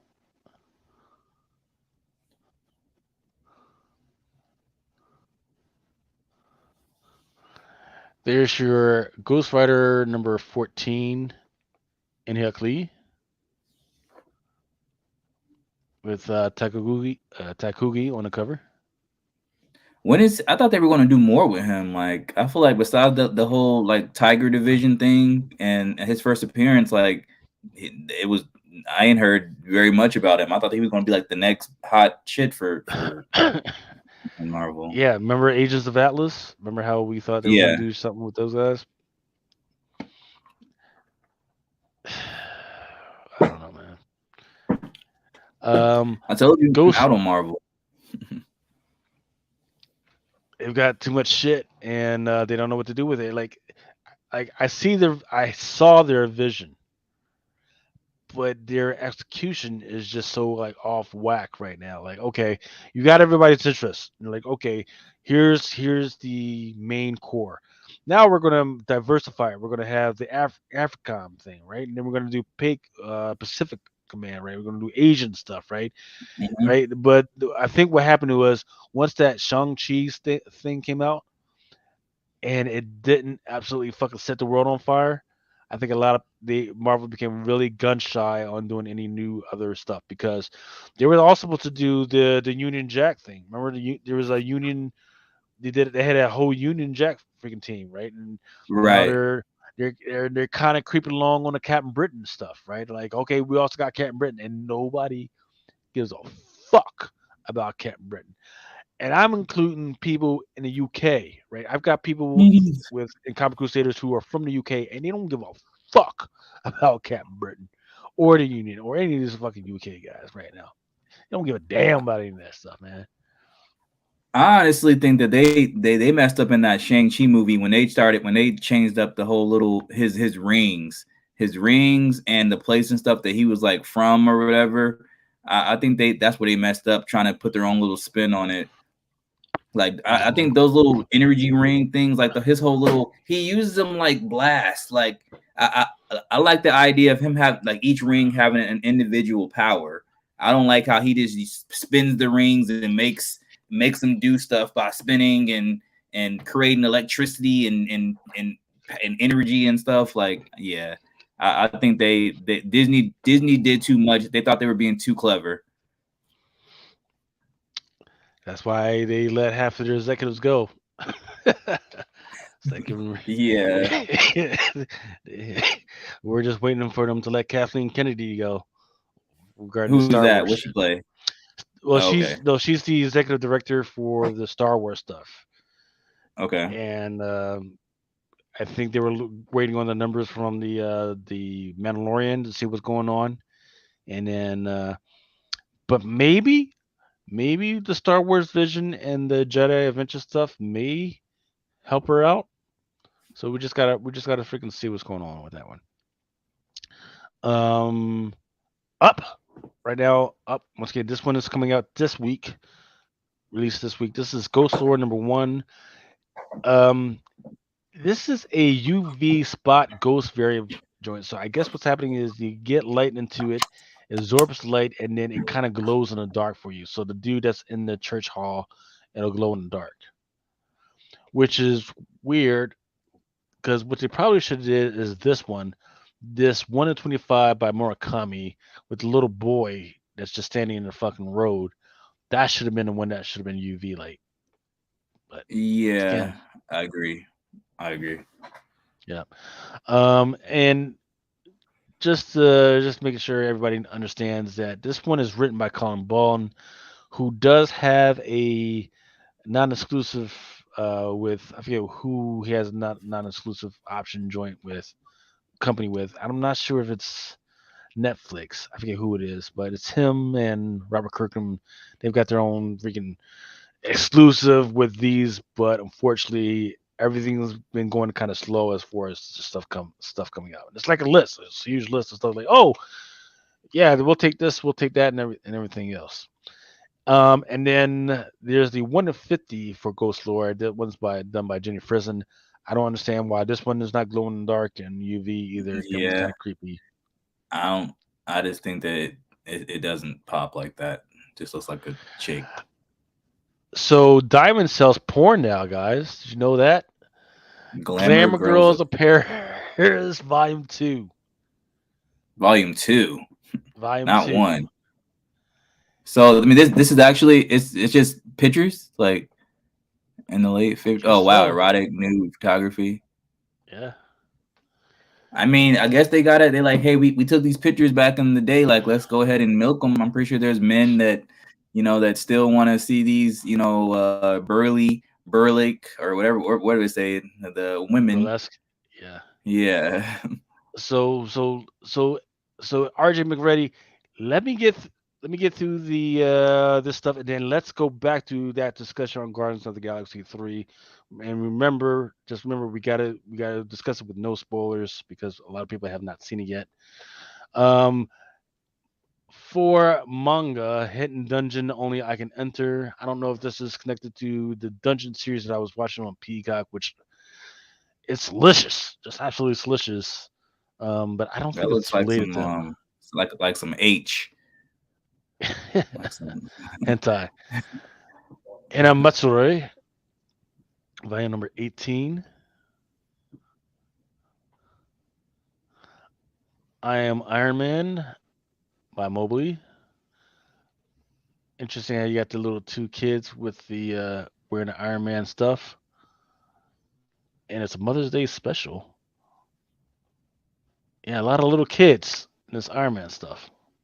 Cool. Yeah, I see that. Anybody can I be am Iron Man. a one-eyed I, girl for I a am not Is that a succubus. succubus? So there's some Yes. H. That's some H right there. Some hentai. A one-eyed succubus. That's somebody's kink. That's somebody's kink right there. I swear I won't bother you again. Light novel. Eh. Who's in the hot chicks with one eye? In Soul, the Dying Star. Of course, they got to put some tentacle stuff in there. There you go.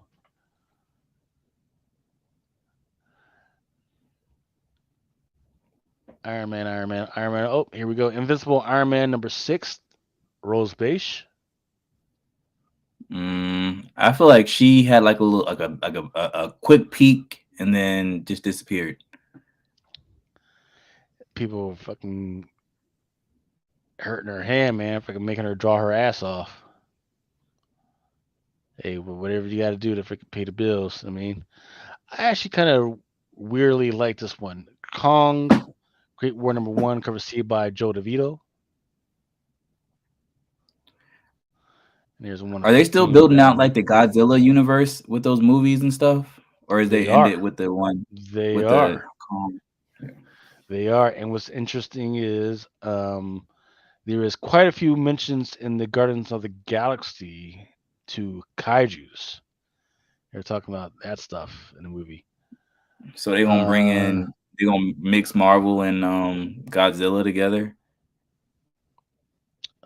no, they're gonna bring out their own kaijus. In fact, I forget there is a Marvel series that came out maybe 2 or 3 years ago about a kid who controls kaijus or something like that from Marvel. Yeah, I remember So that.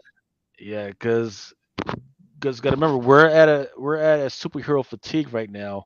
So they tested the waters with Moon Knight. They tested the waters with that what was that series that it wasn't a series. It was like a special with the Bloodstone. I forget what the fuck that thing was on Disney Plus. There was Bloodstone. a yeah, it was with A Swamp little Thing. It was dark like Swamp. Yeah, it was like man Swamp thing, Thing, whatever. also Blood Yeah. Thing, yeah, Man Thing, and everything. So people loved it, right? So there's definitely a market for people that are willing to go with Marvel stuff, but not superhero stuff. So they need to flesh it out. Leave behind the Eternals and their weird. Hey, we're Eternals. We're almost gods, but we need to go Yeah. fuck on the beach. Weirdness. Um, Right. and they'll be all right. Yeah, let's get into freaking kaiju's and freaking big monsters and everything. Define the Did threat. did did you like the fact they gave Kong that like energy axe, that energy axe thing that he had in the movie? Give who? Cause didn't in the movie the Godzilla and King Kong movie that came out, like he was able to like charge up that little axe like with power before he hit Kong with it. Before he hit Godzilla with it. Oh, I don't even remember that shit. Yeah, he had a weapon. He was fighting Godzilla with a weapon. Well, see, Yeah, I that's didn't. I guess That's why I that thought it was was weird.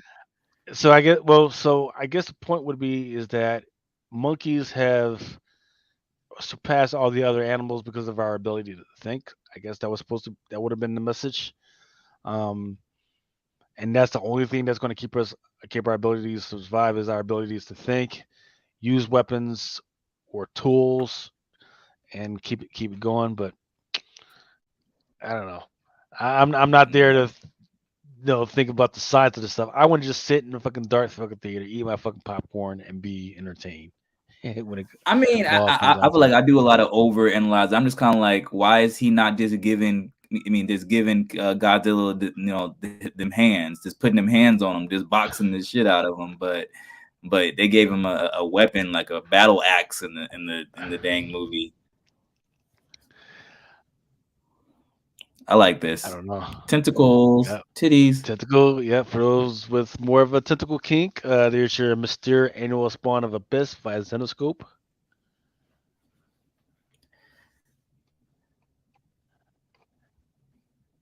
Naruto ramen metal, and it looks like it's going to be signed.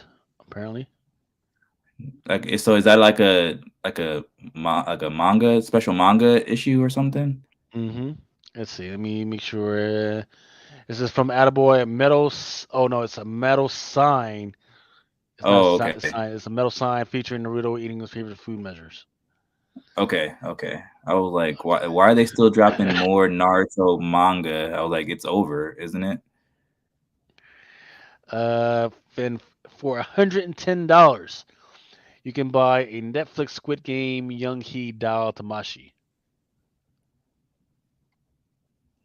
I don't know. I don't know Somebody, somebody, if some they did it. sucker. If they did a plush, I'd probably get it.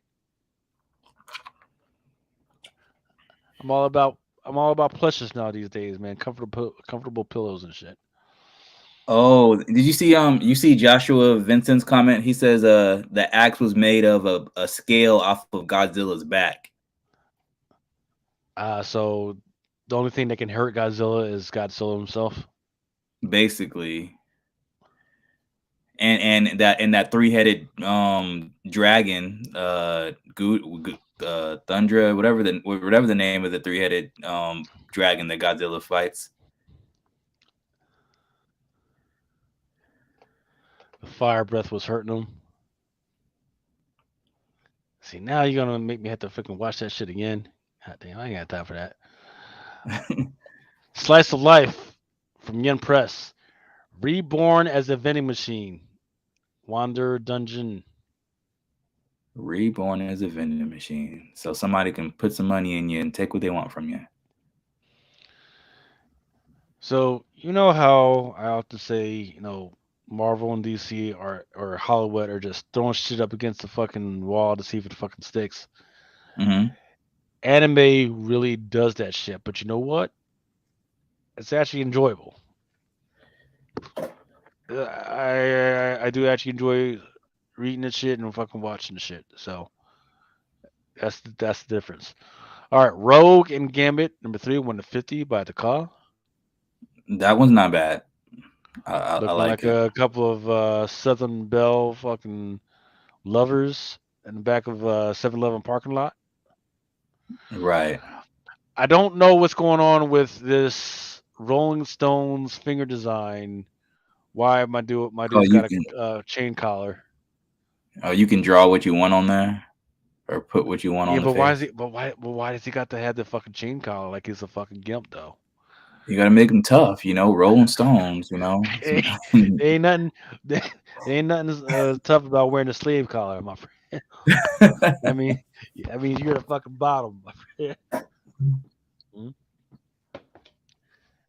But they will not kill us, so like a paralyzed hooker. What? I think you're talking about the vending machine thing. Ah, can't believe Saga is still happening. Saga number 64 is coming out. Yeah, I have no idea what I mean, people. I heard people get hype over buying Saga number ones and stuff, but I don't know what it's about or anything about that. Silk number 1, 1 in 100 by Momoko. Pass. I'm I'm saying actually tired of Momoko. why is she writing a pistol, the flawless pistol like that though? Exactly. Oh my! Why is this Now that I flower even that look at big? look, yeah, she's writing ass on the flower pistol. For those who know what the pistol is, and then Yeah, if you look all around the flower, there's like some weird bukkake thing happened is going on. he right. I get it, I get it. It's supposed to be her web and shit, but still, though, what? Why? But why is she in some on some giant flower unless she's in some giant world in the book or something?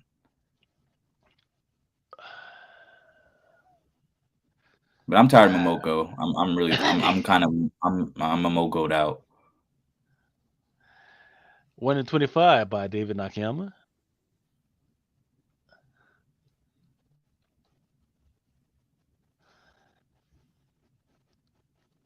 Skip and Loafer by Seven Seas. And then Slow Life in Another World. Furry.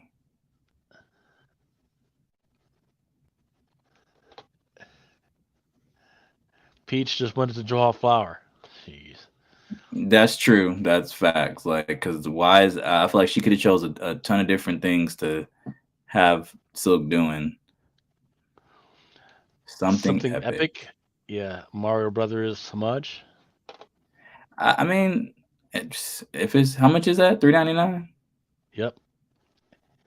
I mean, I don't know. Maybe if Definitely somebody get. gave it to me. Yeah, I mean, if you're interested, definitely get with your LCS to reserve yourself a copy because it's sold out at the distributor level. Okay. And then Spider Gwen Shadow Clones #3 by David Nakayama. Got the bitch by the throat. Like, look how tall Spider Gwen is. Like even where her legs like folded, like that. She's a tall chick. Isn't she like 17 or something like that? I Damn mean, tall. even for her to be 17, she looked like she could play basketball. Rian Gonzalez.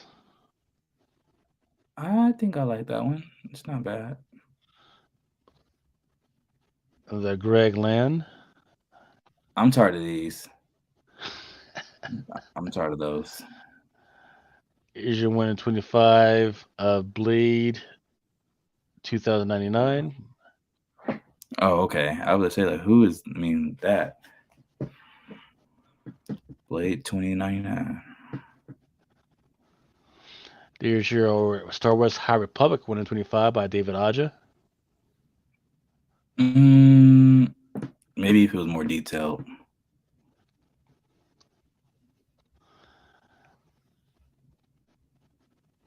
Sundom Milky Way, Volume 6. Sounds like H. Oh, definitely, if you saw a girl in the back.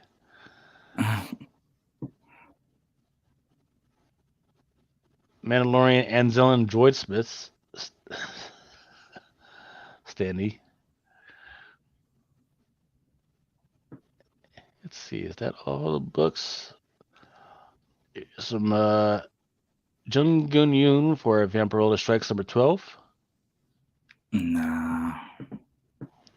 Second print for Venom Lethal Protector #1 by Sakura. I thought that had already came out.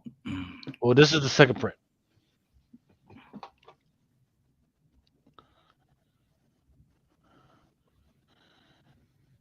I'm not even going to cover this this weird Sister Dagger API.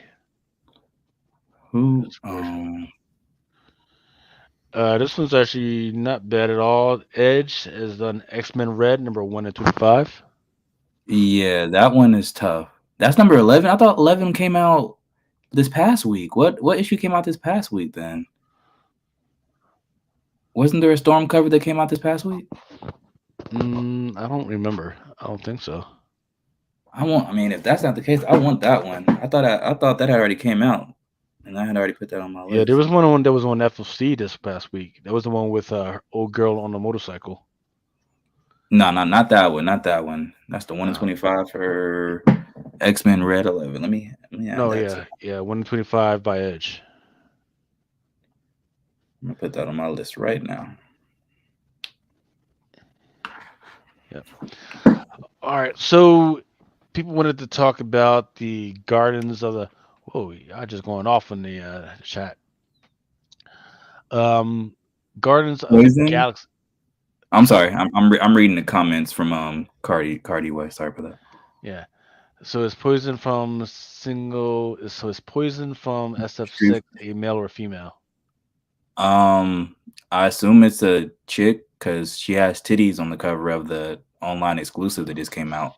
Hey, if you've been from Thailand, just because they have titties, if they ain't, just because they ain't got titties, don't mean shit. I mean, you right. You right. I don't know. I mean, I just assumed that that Poison was a chick, but I'm not. I'm not a huge. I mean, I don't know. I don't know all the characters' history and stuff like that. I know that Poison and somebody else were the online exclusive for the swimsuit Street Fighter swimsuit special that just came out from Udon website. Uh, that was the name of it. It was called Werewolf by Night. That was the werewolf. Yeah, the Werewolf by Night special was great.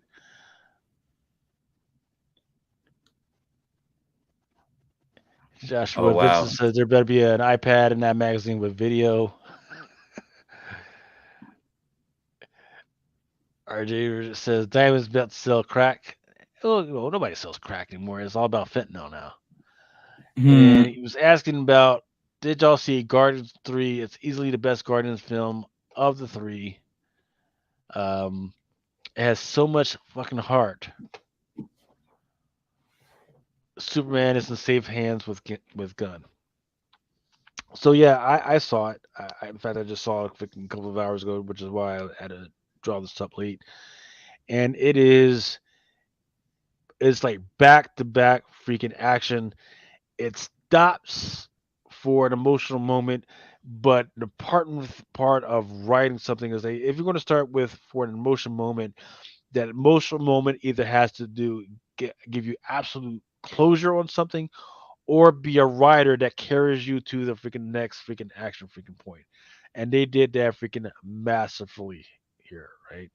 Um, it feels like they talked to the Rick and Morty freaking um, writers. And they say, hey, how do you do this? How do you do that? And then wrote the notes down and said, all right, we're gonna do Guardians of the Galaxy the exact same way Rick and Morty writers do it. Action, action, action. Stop for an emotional moment. You got to pick up a new piece or new piece of detail, new emotion, new piece of information, and then boom, we're on to the freaking next thing. Absolutely freaking amazing. Now, fortunately, that's just how James Gunn runs things, and that's the rest of the way that the rest of the Marvel Universe runs things. But definitely, I do agree with your comment that um, James Gunn on DC is going to be wild. Right, it's going to be absolutely fucking wild. So, definitely pay attention to all the shit that he's already talked about, and I think he also talked about Static, right? That he was possibly thinking about freaking Static, but it's all over the place. So, what was the first appearance? Because there's Static number one, and there's Icon, right? Icon number one, which actually had a Static preview in there. So, keep an eye out Hmm. for that stuff. Cardi West says, "Yep, it's factual. Let's set the record straight in North America. Poison is officially a post-op transsexual woman." Well, you just saved me from buying that variant on from the website. I put the link in the chat. Um, if you wanted to see what you're talking about. Yep. Yoshinori Ono said that Poison is trans in North America. I'm not so sure who Yoshinori is. I think he's the guy that came up with that created the character. Uh, let's see. RJ McRae says, "I like the Mario movie, but I like Pratt." Da, da, da. Jane Young just says, "Gun turn in that Superman script before the rich people strike happened." Yeah. Um, Excuse me. First draft J, it's got at least 12 months left on it, on getting it to a filmable state. And then Juan Gartez, welcome, brother. I think that's the first time I've ever seen you speak up. It says he hates the fact that if any Disney Marvel movie doesn't do well at theaters, people won't support it because they know it'll be on Disney Plus in a couple months. Not necessarily true, man. It's like sometimes you get a vibe, right? You just like, man, that's not for me. Let me go ahead and wait for it to come out on freaking Disney Plus. And guess what, man? They're going to get their money regardless, right? If you're paying for Disney Plus, you're still getting their freaking money's worth, right? The average movie theater goer goes about 10 times, right? And guess what? If I'm paying 16.99 or 20.99 or whatever it is, man, freaking, and I'm paying that 12 times. That means they're getting more money out of the Disney is getting more money out of me than when I go to the actual theater because they don't have to split popcorn, concessions with me, or any of the other bullshit. So if you do want to freaking support them, definitely just keep up in your freaking Disney Plus, your Netflix Plus, your freaking H. What is it called? It's called Max now. I believe for HBO Max, right? I think it's called. I think it's just called Max now. HBO Max. Uh, Yeah. yeah, they're changing it to Max. Um, and then RJ McReady says, "Mark my words. The reason the Authority is the first team up film under Gun DC is because they are willing to kill. The 30 will be the reason Gun Superman starts the new Justice League. And then they're also doing a Street Fighter movie as recently comics made.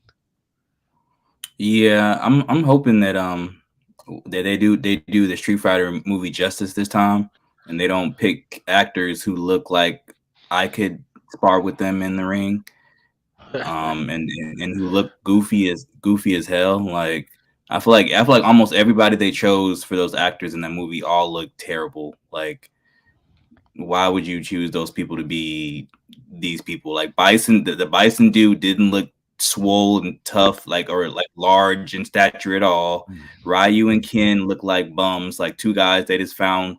It's like, hey, you look kind of Asian. Hey, you look like you could be Ken, and threw on their little whatever dojis, whatever the little outfits that they wear are called. Chun Li look just, I mean, Cammy just looked like a random, blonde white girl that you just throw on some a military leotard, and Chun Li just looked like some random K-pop chick. Well, we'll see, man. Maybe hopefully they get some screenwriters that are knowledgeable and freaking actually freaking really loving that just passing a freaking buck.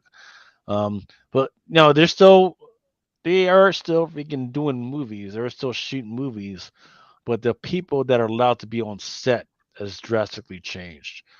So definitely look for this shit to freaking suck and anything that's shot during this freaking time, or maybe they'll just shoot the stuff and then do reshoots on another stuff. Let's see. Oh, so you passed me this freaking link. Let's see. Let me pull that up. Da, da, da, da. Uh-oh.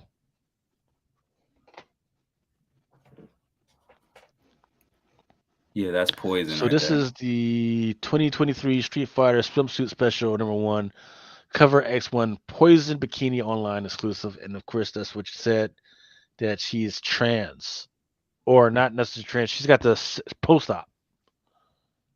Yeah, Well,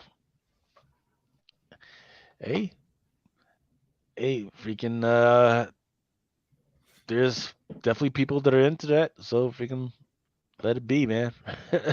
you know, there's a reason why Pornhub has that section, that special section, right? There's people into that, right? So, because I see that it's not sold out at $20, which is pretty cheap. So maybe they just need yeah. to change it or something. I don't know. I mean, I bought the other exclusive they had on the Roxia. That's the Oh, limited that's to 50 300 bucks. one. Yeah, I bought that one, but somebody in the comments made a good point. I might just buy that poison one just so I have my collection is complete. Mm.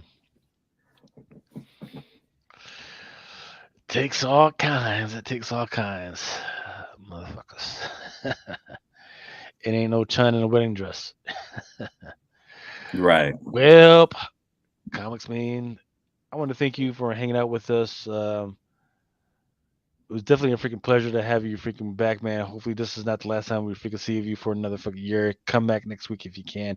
Got anything you're doing this week? Any type of podcast or any special projects you're doing? Not really. I mean, I've been putting off doing like a whatnot sale for a hot minute because I'm trying to cut down on my collection. I got too many. I feel like I got too many long boxes, and a lot of this stuff I don't even care about anymore. So I plan on doing a sale. Like, I mean, probably on maybe tomorrow, Sunday. But other than that, I ain't got nothing special. And going to see Guardians of the Galaxy on Sunday. Okay. Well, myself, I've got the No Prize podcast where we're going to do a review of the Marvel books that we read over the last couple of weeks. We're doing that in a couple of hours, but I think they're going to we're going to do a pre-record, and that should be released by like Tuesday or Wednesday. And then Comics Crusaders, they just got a Whatnot channel, so please look out for that on Whatnot. Freaking go to the Whatnot if you're into that, and then freaking subscribe. Because look, Al, he's got a whole bunch of stuff that is given to him by companies, and he's like, hey, it's time to freaking go ahead and freaking get rid of that stuff. So it's time for you guys to, feel the love. And then, yep, I've already seen Guardians of the Galaxy, but I'm trying to see Evil Dead this week, so we'll see what's going on with that one. Emma 1988 says, if you could choose any celebrity to see get tickled, who would it be? A celebrity to see get tickled. If it was a celebrity that I would like to see get tickled, Sofia Vergara. Well, she looks like she would cut a bitch. Stop tickling me! Stop tickling me! That's the only person I can think of. I feel like I'd enjoy seeing getting tickled. She's saying, Emma 98 says, I say Justin Bieber. He's quite arrogant and he'd hate it. I don't know, man. He's out there catching Pokemon with that. What was that Pokemon VR shit? I forgot what it's called now. Pokemon Go. Pokemon Go. Is that what it's called? Yeah, something like that. RJ McRae says Anya Taylor-Joy. Obviously, I would say Jenna Ortega. She's the hot joint right now. Who's Anya Taylor? Who's that? What'd she do? I don't know. Oh, I thought she was a celebrity. Maybe she might be. Juan Cortez says fans are waiting for Marvel to come out with a big Avengers type movie, so anything that's not huge is considered a bad Marvel investment. Yeah. All right. Well, that's the time. It's time for us to shut this motherfucker down. I want to thank everybody, every one of you that freaking hung out with us and freaking get for your comments and questions and everything. It's one is asking me, do we get Pokemon cards? Absolutely, we do get Pokemon cards. So if you're interested in any of that stuff, absolutely freaking let me know. But yeah, freaking thanks for hanging out with us. If you haven't subscribed already, freaking please subscribe to Comic Crusaders. On our Twitter, on our freaking YouTube, on our freaking Twitch, all that freaking stuff. Definitely freaking go to Comics Man, freaking the IG, Whatnot, and his freaking YouTube. And freaking and you got any freaking questions, man, just freaking hang out, freaking just let us know, man. Freaking, but love y'all, freaking stay safe. Please, if you're having a hangover from May the 5th, ginger ale, eat something, chill out. But love y'all, peace. For each man in his time is pain. Until he walks along the beach and sees his future in the water. Along life's arm within his reach. I haven't needed a one. Sometimes men take matters into their own hands. You want answers? I think I'm entitled. You want answers? I want the truth. You can't handle the truth. As you guys know,